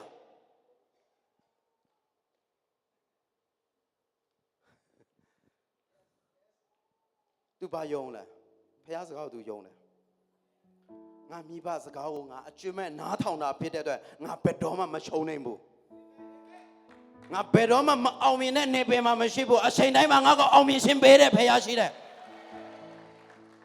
အဲ့ဒီလောကရဲ့အောင်မြင်ခြင်းကအဲ့နားထောင်ခြင်းနဲ့ပဲသွားလို့ရတယ်ဒါကြောင့်ကျွန်တော်အမှုတော်မြတ်မှာမိဘကိုကလန်လုပ်ပြီးမှမှုတော်ဆောင်တော်မှာခက်ခဲချင်းကြုံရတယ်။ဘာဖြစ်လို့လဲ။ကောင်းစားခြင်းကနားထောင်ခြင်းမှာပဲရှိတယ်။ကလန့်မှာမရှိဘူး။ဟာလေလုယာ။တော့ယေရှုကသူကအမှုတော်စဆောင်တဲ့အခါမှာမိဘအုပ်ထိပ်မှုအောက်ကနေလွတ်တဲ့အခါမှာစဆောင်တာ။အဲ့ဒါကိုနားလေစေခြင်း။တော့ယေရှုတောင်မှမိဘတွေကိုမတိတတ်ဘူးလို့ယေရှုတွေပြောကောင်းပြောလိမ့်မယ်။အဲ့ဒီထဲမှာတင်မပါဖို့အရေးကြီးတယ်အသက်30အထိသူအကျွမ်းမဲ့နာခံတာဒါပေမဲ့30နောက်ပိုင်းကလွတ်လပ်စွာဆုံးဖြတ်ပိုင်ခွင့်ရှိတော်သူတွေဖြစ်တယ်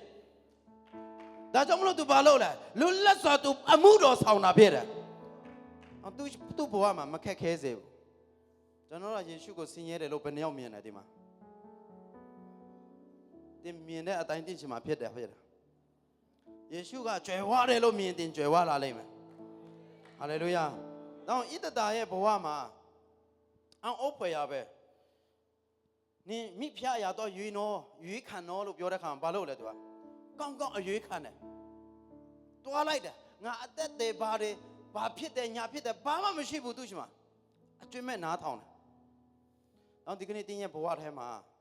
မိဖတွေတခါလေးကြံတင်းကိုဆုံးဖြတ်ချက်ပြောလာတဲ့အခါမှာနားထောင်ပေးတတ်ဖို့လိုအပ်တယ်နားထောင်ရှင်းတဲ့သူလိုက်လျှောက်တတ်ဖို့လိုအပ်တယ်ကျွန်တော်အမှုတော်ဆောင်မယ်လို့ပြောတဲ့အခါမှာအသက်ကိုပိုင်ဆုံးဖြတ်ပိုင်ခွင့်ရှိတဲ့အရွယ်ဖြစ်တယ်ဒါပေမဲ့ကျွန်တော်မိဘကိုကျွန်တော်တေချာမဲတာဖြစ်တယ်ကျွန်တော်အမှုတော်ဆောင်မယ်သဘောတူလားကျွန်တော်သဘောမတူဘူးဆိုရင်ဆက်ပြီးဆုတောင်းဖို့အတွက်ဖြစ်တယ်ဒါပေမဲ့ကျွန်တော်မိဘနှစ်ပါးစလုံးကကျွန်တော်သဘောတူတယ်ဒါကြောင့်ကျွန်တော်ရဲ့ဆင်းရဲရာကာလအယံတူတောင်းတယ်ဟာလေလုယာ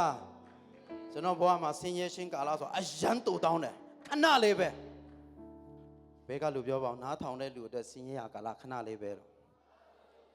ဒါကြောင့်ကျမ်းစာကဒီလိုပြောတယ်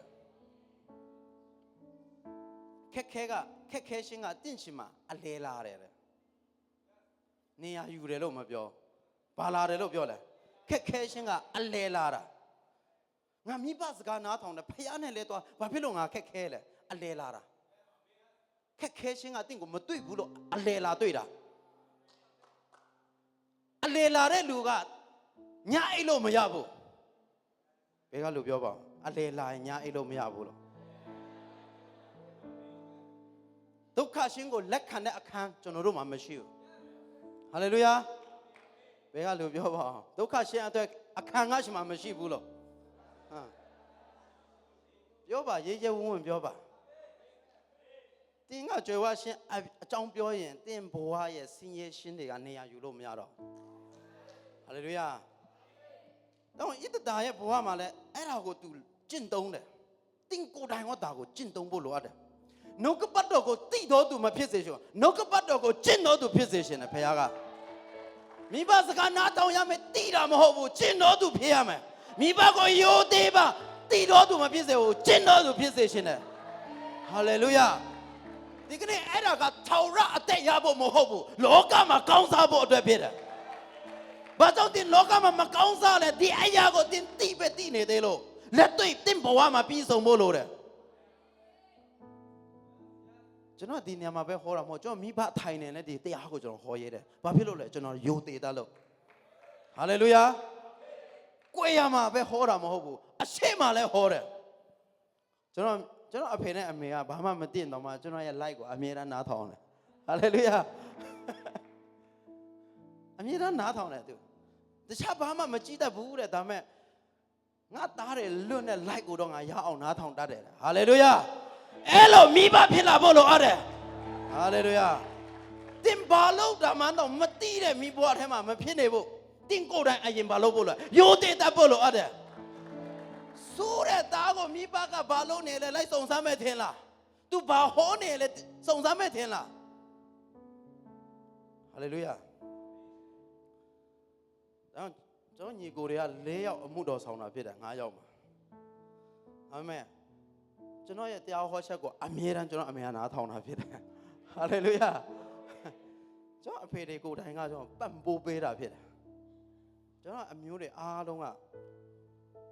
ကျွန်တော်ကခွဲထွက်နေတာဘယ်သူနဲ့မှမတူဘူးအတင်းတော်ကကျွန်တော်တယောက်တည်းတီလေးနေတာ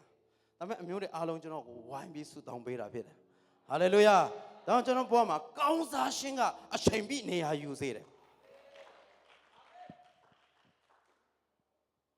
ဆင်းရဲခြင်းကစံစာလည်းပြောပါတယ်ဆင်းရဲခြင်းကညဥ်ရမှာအလဲလာတယ်မနဲ့ရမှာရှီမွန်းခြင်းကနေရာယူတယ်ဟာလေလုယာဒါပေမဲ့ကျွန်တော်တို့ကလည်းရှီမွန်းခြင်းကအလဲလာပြီးမှဆင်းရဲခြင်းကနေရာယူနေတယ်မာတော့မာနေပြီအဲ့ဒါယုံကြည်ရှင်းရှိတဲ့လူရဲ့လက္ခဏာမဟုတ်ဘူးဟာလေလုယာယောဘတောင်ဆင်းရဲခန္ဓာပဲယောဘခဏလေးဆင်းရဲတာဟိုမှာနှစ်ဆတော့ကောင်းကြီးရတာကိုလည်းထည့်ပြောကျွန်တော်ယေရှုကအဆင်းရဲခံတယ်သူ30နှစ်33နှစ်ကျော်နေခဲ့တဲ့အထဲမှာတရက်တောင်မပြည့်ဘူးသူအဆင်းရဲခံတာလက်ဝါးကတိုင်ပေါ်တင်တာဘယ်နှစ်ရက်ကြီးများအဲ့မှာနှိမ့်ဆက်ခံနေရလို့လဲဟာလေလုယာအဲ့ဒီအချိန်မဲ့သူဆင်းရဲတဲ့ဂျန်တဲ့အချိန်အားလုံးကတော့ထီးလို့တောင်မရဘူးအလဲလာတယ်ပြောကြည့်ပါဦးဆင်းရဲခြင်းကအလဲလာတာအကြာကြီးအမခံထားတဲ့တဲ့အိမ်မှာဟာလေလုယာဒီကနေ့တင်ကိုလွတ်မြောက်စေရှင်တယ်ကျွန်တော်ဒီတရားကိုဟောဖို့အတွက်ပြင်ဆင်ထားတာတော့မဟုတ်ဘူးဒီမိနစ်ဒီနေရာမှာကျွန်တော်ကိုဒီအကြောင်းပြန်ပြောခိုင်းတာဖြစ်တယ်ဟာလေလုယာ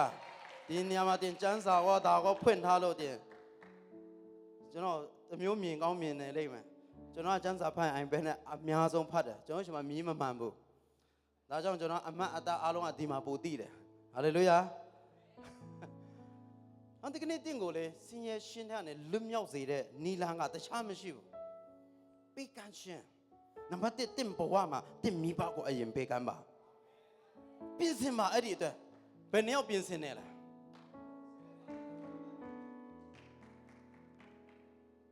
အမေသားလေးလိုရှင်တို့အဖေသားလေးလိုရှင်တို့သမီးတားလို့ပြောငါကိုပဲပြောတယ်ဟိုးမှာအငယ်တွေကိုမရှိတော့ဘူးလားအမေရှင်မအဖေရှင်မမပြောဘူးလားနည်းနည်းပြောတယ်တဲ့နဲ့တိတ်သွားပြီဟာလေလုယာကျွန်တော်တို့မိဘတွေကိုပေးတာကြီးကိုများသွားတယ်လို့ထင်တာတချို့တွေကရှိသေးတယ်အိုစာမြင်းစာစုထားပေးရမယ်တဲ့ဟဲ့တိမိဘကလေအားမရှိတော့တဲ့အခါတော့ကျွေးနေဒုက္ခပေးတာနဲ့အတူတူပဲဟာလေလုယာကျွန်တော်အမေကသွားတိတ်မကောင်းတဲ့အခါမှာကျွန်တော်တို့ကြိုက်တာသူ့ဝယ်ကျွေးလို့မရအောင်ဘာဖြစ်လို့လဲကျွန်တော်တို့အတွက်ကောင်းတဲ့အရာတွေကသူ့အတွက်ငရဲခံစားရတယ်လို့ပဲဒါကြောင့်ဒီကနေ့တင်ကစင်းရဲလို့ပေးတယ်မဖြစ်စေနဲ့တင်ကောင်းကြီးရဖို့ပေးတော်သူဖြစ်ပါစေဟာလေလုယာမိဘစကားနားထောင်တယ်မိဘကိုပေးကမ်းတယ်ဆိုတာတင်ကောင်းကြီးယူတာမစိုက်ဘူးတဲ့အရက်မှာရိတ်သိမ်းဖို့အတွက်တင်ကောင်းကြီးယူနေတာဟာလေလုယာတော့ကျွန်တော်ဘဝမှာတချို့တွေကျွန်တော်ရိတ်ရတဲ့အခါမှာလေငါဘာကြောင့်သားတယ်ရိတ်နေရလဲကျွန်တော်ဖះပြောတယ်နင့်မိဘစိုက်ထားတဲ့အရာတွေနင့်အဖိုးတွေစိုက်ထားတဲ့အရာတွေအဲ့တော့တင်ယိုသေးရှင်းအားဖြင့်တင်တိမ်ပိုက်နေတာဖြစ်တယ်ဟာလေလုယာ။နောက်လောကမှာတင်ကောင်းစားစေရှင်တယ်ဒီကနေ့ကျွန်တော်ကောင်းကင်အကြောင်းပြောနေတာမဟုတ်မြေကြီးအကြောင်းပြောနေတာဖြစ်တယ်။မြေကြီးမှာတင့်ကိုနေထိုင်တဲ့ပုံစံကိုပြောတာဖြစ်တယ်။နောက်ယေရှုကိုယ်တိုင်လည်းဒီပုံစံကိုအသက်ရှင်ခိုင်းတာ။ငါရှေတော်ရာကိုလိုက်လျှောက်ပါတဲ့ဒါကြောင့်နောက်တစ်ခုကကိုကျွေးမွေးတဲ့လူဣတတာကဘယ်လိုလုပ်လဲနားထောင်တယ်ပေးကမ်းတယ်ဒါကြောင့်သူမိဖုရားဖြစ်သွားတဲ့အခါမှာမော်ဒန်ကဲကဘာလုပ်နေလဲဆိုရင်ပြဿနာကြုံပြီးမှလာပြီးမှစွတ်တောင်းတယ်အစာချောင်တယ်တဲ့ဘာဖြစ်လို့လဲစကားပြောဖို့အတွက်ဒီအချိန်မှာသူတို့ကလေကျွန်တော်တို့ရဲ့အလုပ်အတွက်ဘာအချမ်းမှမပေးနိုင်အောင်ဒါပေမဲ့မိဘနဲ့စကားပြောတဲ့အခါတိုင်းမှာလေကျွန်တော်တို့ကောင်းသောအချမ်းတွေကိုဖုရားကထည့်ပေးတယ်ဟာလေလုယာတင်စိတ်ညစ်တဲ့အခါမွန်းကြတဲ့အခါတိုင်းမှာသူတို့နဲ့စကားပြောတဲ့အခါမှာနီလာအတစ်တွေကိုရလာစေတယ်လန္နကအတစ်တွေကိုပွင့်စေတယ်ဟာလေလုယာမေးပါဒီကနေ့တင်ဟာအိမ်မှာအတူနေခွင့်ရတာယေရှုတော်ရှင်မရအောင်ပါကျွန်တော်တာသမီတော်များများကဗာပြောလဲဆိုရင်ယုံကြည်သူတွေဒီဘွားတော်နဲ့ဘိုးတော်ဘယ်နေရာပို့ထားလိုက်ရမလဲမသိဘူးအဲ့ဒီထဲမှာတင်မပါစေနဲ့ဟာလေလုယာဒီကနေ့မိဘကလေတင့်ကိုအယံတောင်းတယ်ဆိုဂုံယူလိုက်ဘာဖြစ်လို့လဲသူတို့ကောင်းကြီးအများကြီးတင့်ကိုပေးရှင်လို့ဖြစ်တယ်ဖခင်ကဟာလေလုယာမိဘတော်မတောင်းရှင်တဲ့သားသမီးဖြစ်တယ်ဆိုရင်ဘယ်တော့မှမကောင်းစားဘူးဟာလေလုယာကျွန်တော်ဘဝမှာကျွန်တော်အဲ့ဒါကိုအမြဲတမ်းသင်ယူတယ်ငါလောကမှာအသက်ရှင်တဲ့အခါမှာတရားမဟောဘဲနဲ့လူတွေတရားမြင်လာရမယ်ကျွန်တော်ရွာမှာကျွန်တော်တခါမှတရားမဟောဘူးကျွန်တော်ရွာကိုပြန်တယ်ကျွန်တော်ဒီတိုင်းပြန်တယ်ပြန်ထွက်သွားတယ်ဒါပေမဲ့တရွာလုံးကကျွန်တော်ကိုကြည့်ပြီးပြောင်းလဲနေတာဖြစ်တယ်ဟာလေလုယာဟာလေလုယာကျွန်တော်အတိုင်းအဝိုင်းတော်များများကကျွန်တော်ကိုကြည့်ပြီးပြောင်းလဲနေတာဖြစ်တယ်တရားလည်းမဟုတ်ဘူးဘာဖြစ်လို့လဲကျွန်တော်တို့ရဲ့နားထောင်ရှင်ကျွန်တော်တို့ရဲ့ပေးကမ်းရှင်ခါမှတရားမဟုတ်ဘူးကျွန်တော်တို့ကရှိုင်းရွာမှာနေတာဖြစ်တယ်ကျွန်တော်တို့ရွာကလူတွေကအစတိတဲ့လူအားလုံးလေးစားတယ်ဘာဖြစ်လို့လဲကျွန်တော်တို့ရဲ့အသက်ရှင်မှုကိုကြည့်ပြီးမှဒီကနေ့တင်းအိမ်ဘေးကလူတွေကတင်းရဲ့အသက်ရှင်မှုကိုကြည့်ပြီးပြောင်းလဲတဲ့ကာလဖြစ်ဖို့လို့တယ်ဟာလေလုယာ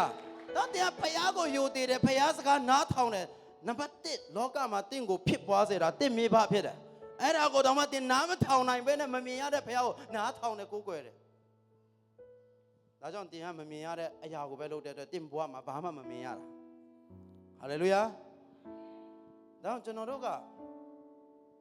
နှုတ်ပတ်တော်နဲ့မညီဘူးဆိုရင်တင်ဆုတောင်းပေးလို့ရတယ်ဆရာလုတ်ပိုင်ခွင့်မရှိနဲ့ဆုတောင်းပေးပိုင်ခွင့်ရှိတယ်ဟာလေလုယာငါမိဘကမဟုတ်သေးပါဘူးတင်ဆုတောင်းပေးပါသူတို့ကိုသူတို့ပြောင်းလဲလာလိမ့်မယ်ကျွန်တော်အမေနဲ့အဖေပြောင်းလဲဖို့ကျွန်တော်တစ်ခါမှအဆုဟိုလိုမျိုးမပြောဘူးမနစ်တုန်းကကျွန်တော် new life ဖွင့်တယ်ကျွန်တော်အမေလာတက်တာဖြစ်တယ်ဟာလေလုယာ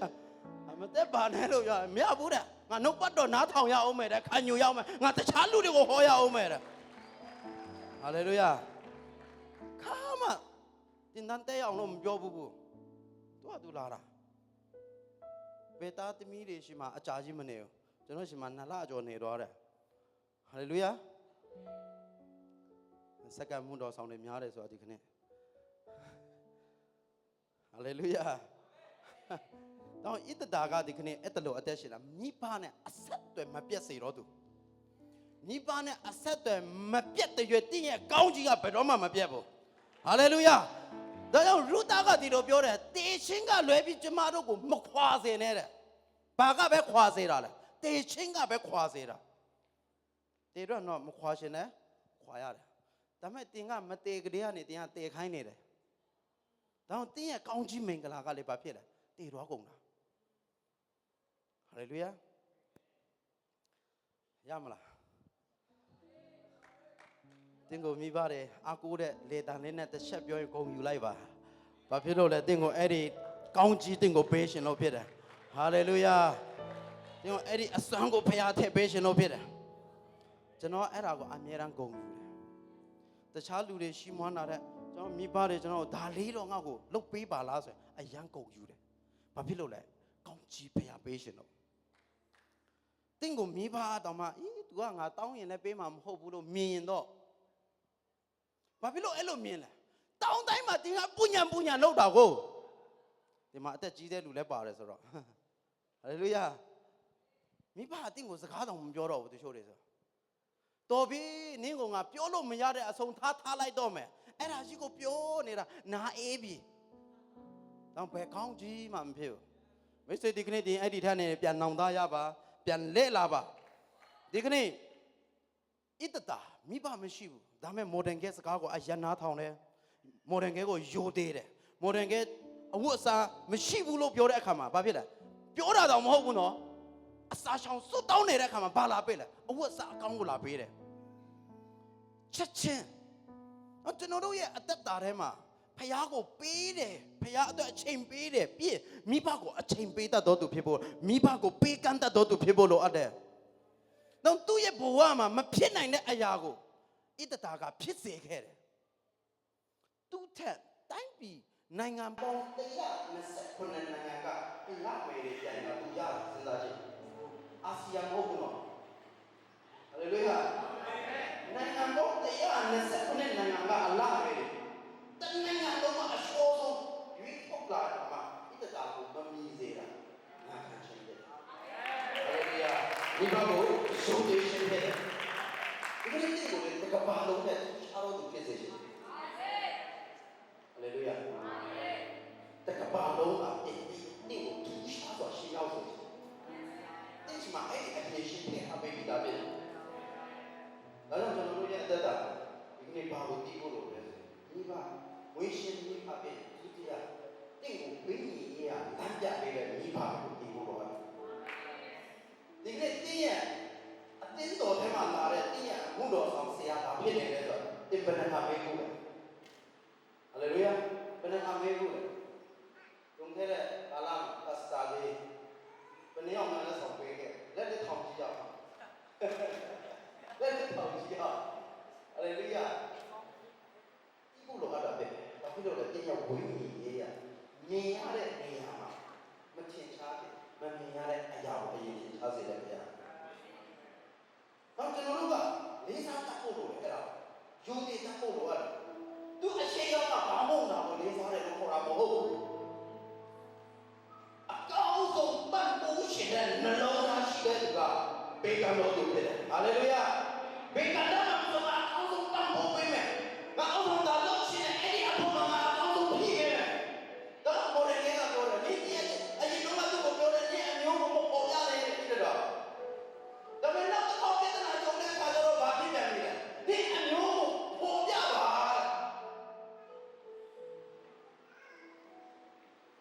သူအကောင်းဆုံးဘာလို့ရှင်တဲ့နှလုံးသားရှိလဲဆိုမော်ဒယ်ကဘာဖြစ်ရှင်တယ်ဆိုအမြဲတမ်းစိတ်ဝင်စားတယ်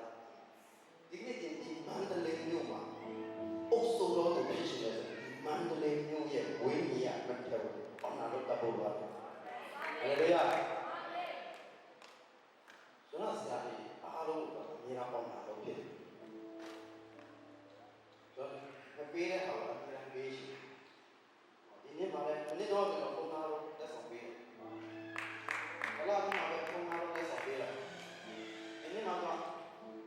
ဘက်တော့ဆုံးပေါ့လုံးဝယ်ပြီးလက်ဆောင်ပေးတာလေဟာလေလုယာကျွန်တော်စမရှိတော့ဘူးပေးရှင်တဲ့စိတ်ကရှိနေတာဟာလေလုယာဘာရင်တော့ပြောဖို့တော့ဒီကနေ့ဒီရဝိညာဉ်ကောင်းဆောင်တဲ့နေရာလေချိတ်ဆက်တဲ့ဒီနေ့ပေးမှာဘယ်တော့မှတည်းမကျိုးမအောင်မြင်နိုင်ကျွန်တော်တို့အဝေးမှာနေတယ်ဒါပေမဲ့တော့ဘယ်တော့မှ connection မပြတ်စေဝိညာဉ်ရ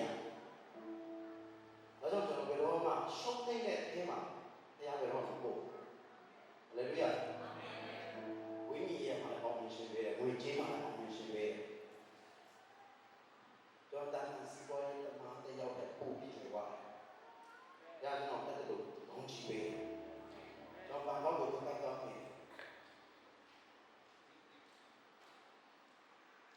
အဲ့မှာအလုံးလုံးတဲ့လူကတော့အထောက်ရတယ်တော့ဒါပေမဲ့ကျွန်တော်အဲ့ဒီတစ်ပတ်အတွင်းမှာဘာနဲ့တိတ်တော့တော့ပဲဟာလေလုယာအာမင်ဘာနဲ့တိတ်တော့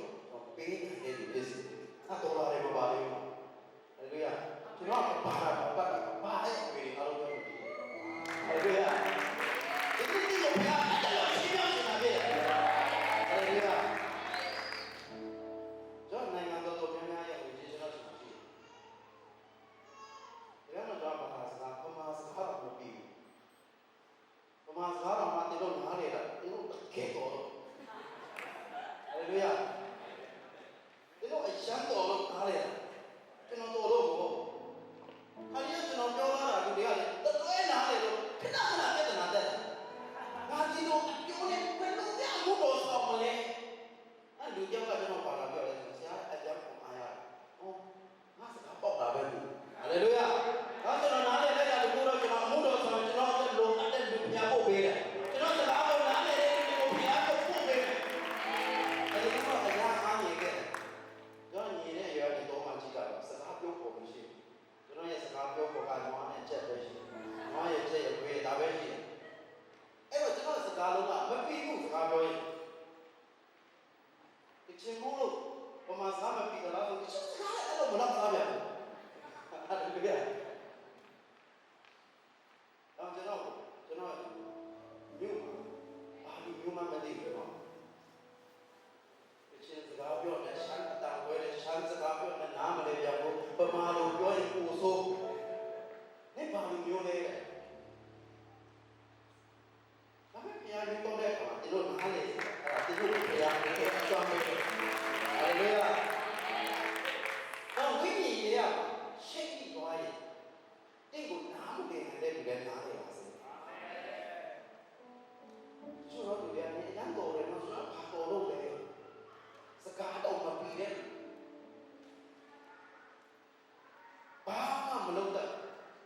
ကျွန်တော်ရဲ့အရင်ရှင်းစာမှုတော်ဆောင်တော့ဘယ်တော့တောင်တော်တယ်လဲဆိုလူမေးပေးချင်တယ်ဆိုပြီးလာတဲ့လူကနေကောင်းလားဝါလာတယ်နော်လို့ရှက်ချင်းစိတ်ကိုရပြန်သွားတာကျွန်တော်အဲ့ဒီစကလုံးပါလေအခုကြုံလို့မေးလိုက်တော့ဘယ်စကလုံးမှမကြိုက်ဘူးဟာလေလုယာဒီဝါလာနော်လို့ပြောတာဒီမှာဘုတ်ပေးလို့တော့ပြီးတော့ဟာကျွန်တော်တို့လူတော့กินတဲ့ဘယ်လိုမှမဆောင်ဘူးလေအများကြီးစားဘူးလေခံစားခဲ့ရတယ်ကျေကွဲခဲ့ရတယ်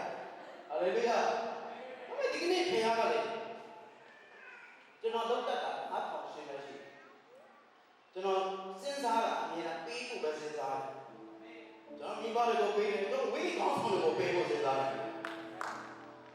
ဘယ်နိုင်ငံသားဘယ်လိုထွက်ရလဲမသိဘူးဒါပေမဲ့နိုင်ငံသားဘယ်လိုပြည့်စည်ဖို့ရမလဲဆိုတာအမြဲတမ်းလေ့လာဟာလေလုယာဟာလေလုယာ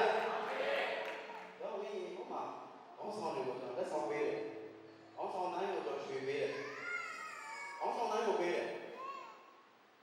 တော့ကျွန်တော်ရှိမှာဘာရှိလဲဘယ်သိရှင်တိုးလာစေဟာလေလုယာတော့ဒီနေ့ဝိညာဉ်ကောင်းဆောင်တဲ့ရှိတ်တာကလေထောင်ရအသက်ရဖို့မဟုတ်ဘာဖြစ်တာလဲဒီလောကရဲ့ပြဿနာကိုအောင်လို့သူပြဖို့လည်း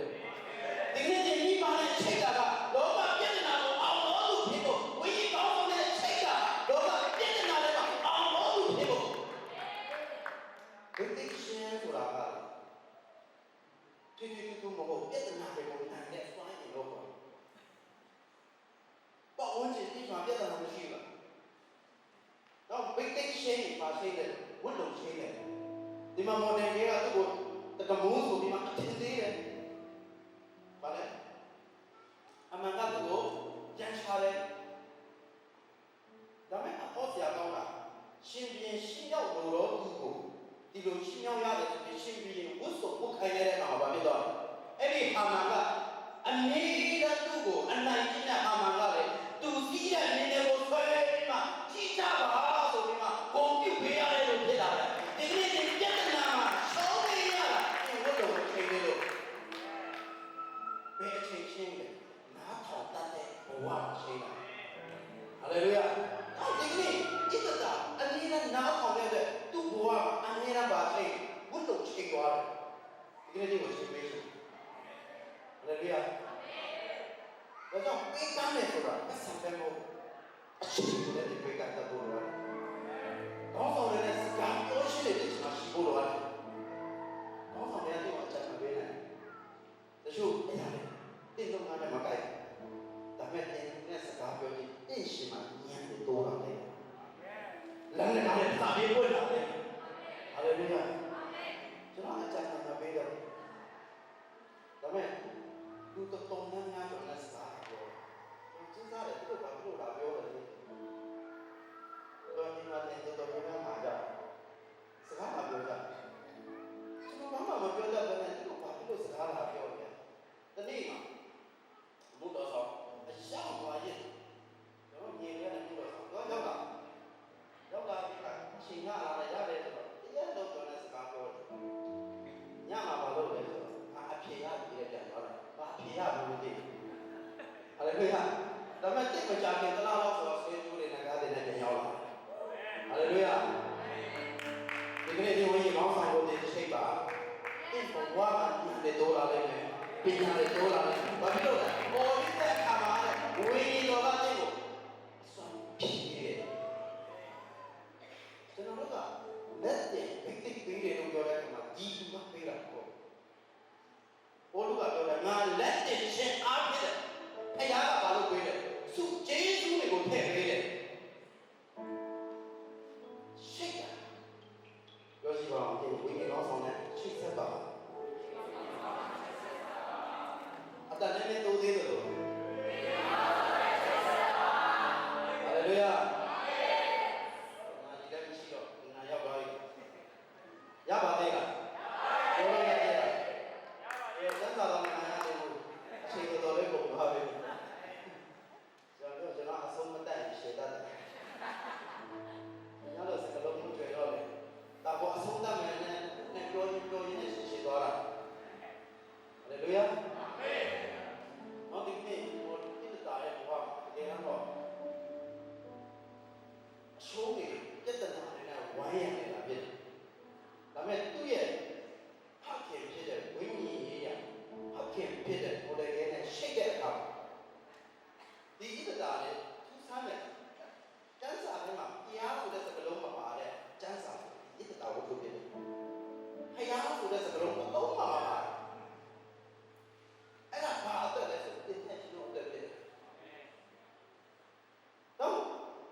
ပထမဣဒတာကိုရွေးခင်မှာအဲ့ဒီရှင်ဒီမှာဘယ်လိုရှိလဲဆိုရင်ဒီဖျားကြီးရှိတယ်။ဒီဖျားဝရှိတိဆိုတာရှိတယ်။အဲ့ဒီဝရှိတိကိုဖြုတ်လိုက်တာလည်းရှင်ဘယ်လိုမဟုတ်ဘယ်လိုထုတ်လိုက်လဲဒီမှုထားနဲ့ထုတ်လိုက်ကျွန်တော်နားနေစေချင်တယ်တေချာလေးနားထောင်စေချင်တယ်ဝရှိတိကိုဖြုတ်တာဘယ်လိုမဟုတ်ဘယ်လိုဖြုတ်တာရင်းမှုထားနဲ့ဒါကြောင့်မို့ကဲမော်ဒယ်ရဲ့ကဣတတာကိုပြောတယ်ဟာမန်ကဒီလိုလုံးပါလေဆိုတဲ့အခါဒါကိုပင်ဖို့တဲ့ရှိမှစိတ်ပေါ်မှုဖြစ်တယ်ဘာဖြစ်လို့လဲသူ့ကိုလည်းမဖြုတ်နိုင်ဘူးလားဟာမန်ဆိုတာဘယင်အထုအားကိုရတဲ့အလေးဘယ်လိုလဲအလေးအားခရရတယ်ဘာတော့ပြေလို့လက်စတောင်းချပေးမှာဘယ်လိုလဲယူဒန်ကိုအားလုံးကိုတတ်ဖို့စိတ်နဲ့ဘယ်လိုလဲအမှန်ဒီကနေ့ဣဒတာကအဲ့ဒီပြဿနာကိုလည်းရင်ဆိုင်ရတော့မှာကြီးမားတဲ့စိတ်ပေါ်မှာဖြစ်တယ်တင်တင်နာပြီးဘုရားကပေါ်အာနာရှိတယ်မတင်နဲ့ဝရှိတိကသူ့ထက်ကိုချောတယ်ဒါပေမဲ့ဘယ်လိုဖြုတ်ပေးလိုက်မြင်းမှုထားတယ်ဖြုတ်လိုက်ပြုတ်သွားတာဒါဆိုဒီကနေ့ကြုံတွေ့ရတဲ့ပြဿနာကမကြ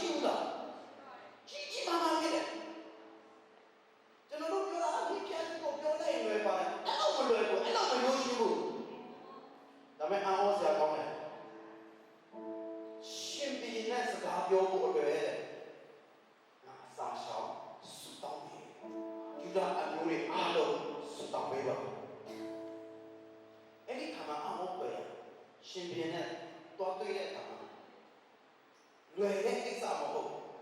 ရှင်ဘီအခက်မတင်တဲ့ဘောကိုရှင်းရှင်းတက်လိုက်လို့ရတယ်အချိန်ကာလဖြစ်ဒီနေ့ကျွန်တော်ပြောပြချင်တယ်ဒီဘဝမှာအချက်ကြီးအများကြီးကြုံရတယ်ဒီနေရာမှာအင်းကြီးမပြတ်တော့ခိုင်းတယ်ဒီမှာပြတ်တာအများကြီးရှိဟာလေလုယာအဲ့ပြတ်တာကိုနိုင်ဖို့အတွက်ဒီနေ့ပြရတယ်ငါထောက်ခိုင်းတာဖြစ်ဒါကြောင့်ပြတ်တာကငါထောက်လဲငါအတွက်တောင်းပေးဒီနေ့ connection ဝိညာဉ်မှာပြတဲ့ connection ရှိဖို့အနည်းအားအဆက်တွေရှိဖို့လိုတယ်အဲ့ဒီအဆက်အသွယ်ရတယ်တကယ်တော့ဘုရားရဲ့ဘာလို့ပေးနိုင်ဘာလို့ပေးနိုင်လို့ဘာလို့ပေးနိုင်ပကတိတော့ဘာမှမလုပ်ပေးနိုင်ဒါပေမဲ့သူ့ရဲ့စုတောင်းခြင်းကတကူပါတယ်ဆိုတော့ဣတတာအပေါင်းကြီးကဖြစ်တယ်ဒါကြောင့်လို့သူအရန်ကြောက်ရတဲ့ဟာမှန်ကိုလွယ်လင့်တစ်ခုလေးနဲ့နိုင်ရတဲ့ပြန်ပြပေးတယ်ဒီကာလဟာပြဿနာကြားထဲမှာကောင်းကောင်းရမယ့်ကာလမဟုတ်ပြဿနာရဲ့အထက်မှာခေါင်းမောပြီးတိုးဆိုင်ရမယ့်ကာလဖြစ်တယ်ဒီကာလတော့ပြဿနာတော့မဟုတ်ဒီရဲ့ချိန်စမှုအားလို့ပြဿနာတွေတုံးနေတာအဲ့ဒီပြဿနာအားကြီးနေတာဒီနေ့ချိန်ပြီးတော့ရဲ့အာမင်တော့ဘယ်တိရှိတော့အာမင်ဟောလေလုယာဒီနေ့ဖျားကြောင်းလာတဲ့ဘယ်တိတိုးဖို့ဖြစ်တယ်အဲ့ဒီဘယ်တိကဘာလို့နိုင်လို့လဲလောကရဲ့ပြဿနာအားလုံးကိုနိုင်တော့သူဖြစ်ဖို့အတွက်ဒီနေ့ဒီနေ့မှာဖျားတယ်ကိုပို့ဟာလေလုယာဘယ်တိရတယ်နေရာဖြစ်တယ်။တော့ဘယ်တိပဲနေရာမှာအမြဲတမ်းကိုအခါပေးရ။တန်ရှင်တော်ဝိညာဉ်တော်တွန်းလောင်းခံရဖို့အတွက်ယေရှုရဲ့တပည့်တော်ရသုတောင်းရဲ့အချိန်ကြီးရတယ်။သုတောင်းခြင်းနဲ့ဘုရားပေးနေရတယ်။စဉ်းစားကြည့်လေဘလောက်ကြက်တည့်ရဲ့ဘုရားတနာကြီးမဟုတ်။ဒီနေ့ဒီညမှာတင်နာကြီးတော့တကယ်တော့အေးအားကောင်းဖွင့်နိုင်တယ်လို့ပြော။ထိုင်မယ်လား။ဘုရားကပေးရပြီးတော့တော့ဟာလေလုယာဘယ်တိရှိနာဘုရားပေးရတယ်ဒါကြောင့်နံပါတ်1ပြန်စီကုန်ခံပြီးလာရတယ်နံပါတ်2တင်အချိန်တွေကိုတင်ပေးရတယ်နောက်ပဲဆိုမတက်မတာပဲနဲ့ထိုင်နေရတယ်ဟာလေလုယာအဲ့ဒါနဲ့အားလုံးကဒီနေ့ဘာပဲလဲတင်ပိတ်သိရဖို့ဖြစ်တယ်။ဘောင်းဆုံးနဲ့လာရှိတ်သက်နေတာဖြစ်တယ်။ထောရအသက်ကိုဒီပါပဲထောရအသက်ကယေရှုကိုယုံကြည်ခြင်းအဖြစ်ပဲရတယ်။လောကမှာပေါင်းစားဖို့ကြောင့်မိဘစကားကိုနားထောင်ခြင်းအဖြစ်ရတယ်။ဟာလေလုယာ။ဒါကြောင့်မိဘစကားကိုနားထောင်မယ်ပြန်စနားထောင်ဖို့အဲ့လိုမဟုတ်ဘူး။ဖယားနဲ့မိဘကအတူတူပဲ။အာဗြဟံယုံကြည်ခြင်းပတ်ဖြစ်လို့ပြောတဲ့အာဗြဟံဘသူကလူစကားနားထောင်ရ။သူအခန်းကြီး7မှာဖယားစကားနားထောင်အခန်းကြီး7အဆုံးမှာသူ့အဖေကပြောင်းဖို့လုပ်ထားတယ်။အဲ့ဒီပြောင်းဖို့စိတ်ကူးရတာဘသူပေးတာဖယားပေးတာဟာလေလုယာတော့ဒီကနေ့အနာဂတ်နဲ့ဆိုင်တဲ့အရာတွေအတွက်အကျိုးရှိတာဒီမိဘကိုအရင်ပေးထားတယ်ဘုရားဝိညာဉ်ရေးမှာမြင့်မားလာဖို့ပဲမဟုတ်တဲ့ကာယရေးကမြင့်မားလာဖို့လေဒီကောင်းဆောင်ကိုဖွင့်ပြချက်ပေးထားတယ်ဒီပါနဲ့ကောင်းဆောင်နဲ့မရောလို့ကောင်းဆောင်ဝိညာဉ်ကကောင်းဆောင်ကတင်းရဲ့ဉာဏ်ပညာတွေကိုတာ၍တိုးပွားစေတာတင်းကိုမင်္ဂလာတောင်းတဲ့ပြည့်စုံစေတာကဝိညာဉ်ကောင်းဆောင်ဖြစ်တယ်ဟာလေလုယာဒီလိုပစာရန်ချမ်းသာတဲ့မိဘစကားနားထောင်တယ်ရောက်ဘုံကောင်းလားတော့လေးဘေးမှာတော့ဒီကတရုတ်တယ်အဲ့ဒီဘေးကသူကသူ့အဖေကတက်တာရှိအဲ့ဒီသူ့သားတော်ကဆရာဝန်ဖြစ်အရင်ခေတ်ကဆရာဝန်စဉ်းစားကြည့်ကျွန်တော်တို့ရင်ငယ်မှာဆရာဝန်ဖြစ်သူတို့လင်များများကိုကြီးထပ်ခိုင်းတာရထားနောက်ကြလို့ဒီမှာရထားခဲ့မှာရထားနောက်ကြလို့ပြန်လာတော့သူ့အဖေကအဲ့ဒီအကူကြီးကိုတန်ပေးတာဘာပဲခိုင်းလဲဆိုကျင်းထူထားတာရေအပြီးဘုံကောင်းဆိုတာမိုးပေးမှာဘယ်တော့မှရေမဖတ်ဘူးတွေးနေတာတော့ရေချမ်းဖတ်အဲ့ဒီတွင်းကဘာလို့ပို့တယ်လဲဆိုတော့ဘယ်လိုပြောမလဲရေတွင်းမဟုတ်လဲစင်တွင်းဖြစ်ကောင်းဖြစ်တယ်အဲ့ဒီအတွက်ထူထားတာအဲ့ဒါကြီးကိုတက်ခိုင်း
ပေးတာကောင်းချီးမပေးခင်ဒေါ်လာမှာပြောရတဲ့တမန်ဆရာကိုရင်ပေးတယ်ဟာလေလုယာဘာမပေးခင်ကောင်းချီးမပေးခင်တမန်ဆရာကိုပေးတယ်ဝိညာဉ်ကောင်းဆောင်ကိုပေးတာတင်းရဲ့အရာအလုံးမိတ်လာဖြစ်စေဖို့ပဲဖြစ်တယ်တော့ဒီနေ့ရတဲ့တာဒီခုကိုနားလေစေရှင်ရဖို့ရုပ်လေးဆိုတဲ့ယုံကြည်ခြင်းရှိဖို့ပဲတင်ပွားမှာလက်တွေ့အသက်ရှင်ရမယ်ဘုရားစကားနားထောင်ရမယ်လို့ပြောတဲ့ကောင်တင်ပြီးပါဒီအရေးအပ်တယ်ရှိနားထောင်တင်ပတ်တော်မှာဆင်းရဲစရာဟာလေလုယာဘေကကိုပြောပါတင်ပတ်တော်မှာဆင်းရဲစရာဘူးအဲ့ဒါကျွန်တော်ပြောတာကျမ်းစာကပြောတာဖြစ်တယ်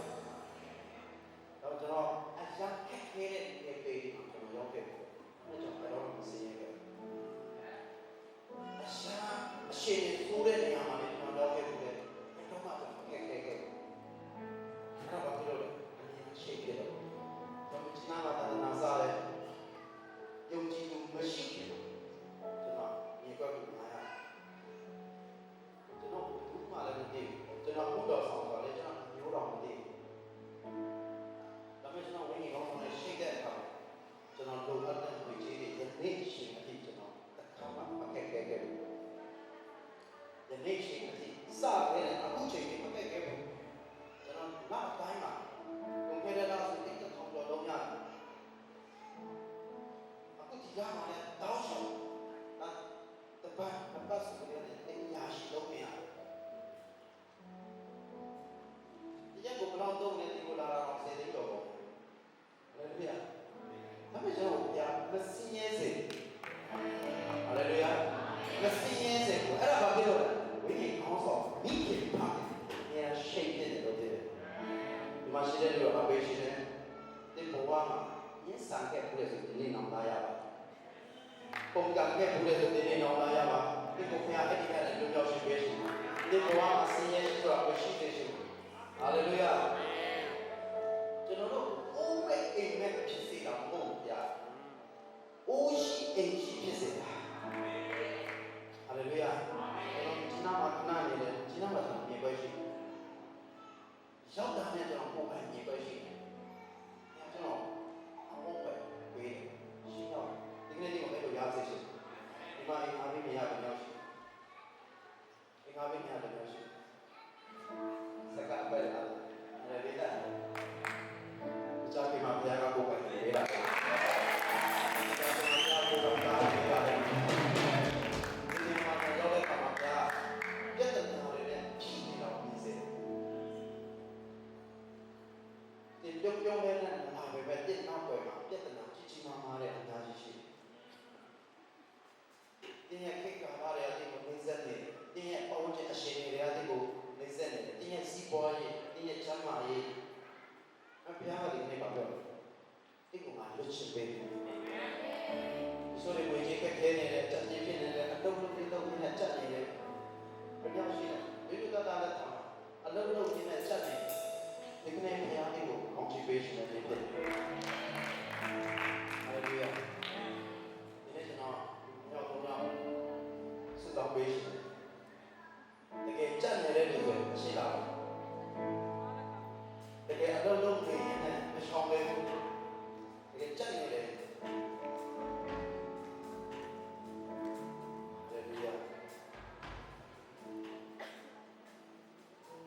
တကယ်ခက်ခဲရှိမှာ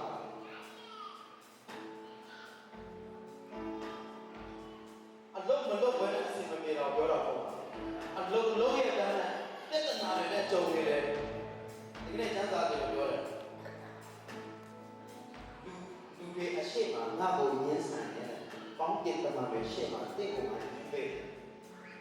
ဒီနေ့တင့်ကိုအလုံးလုံးပေးတာကဘယ်သူတွေလဲဆို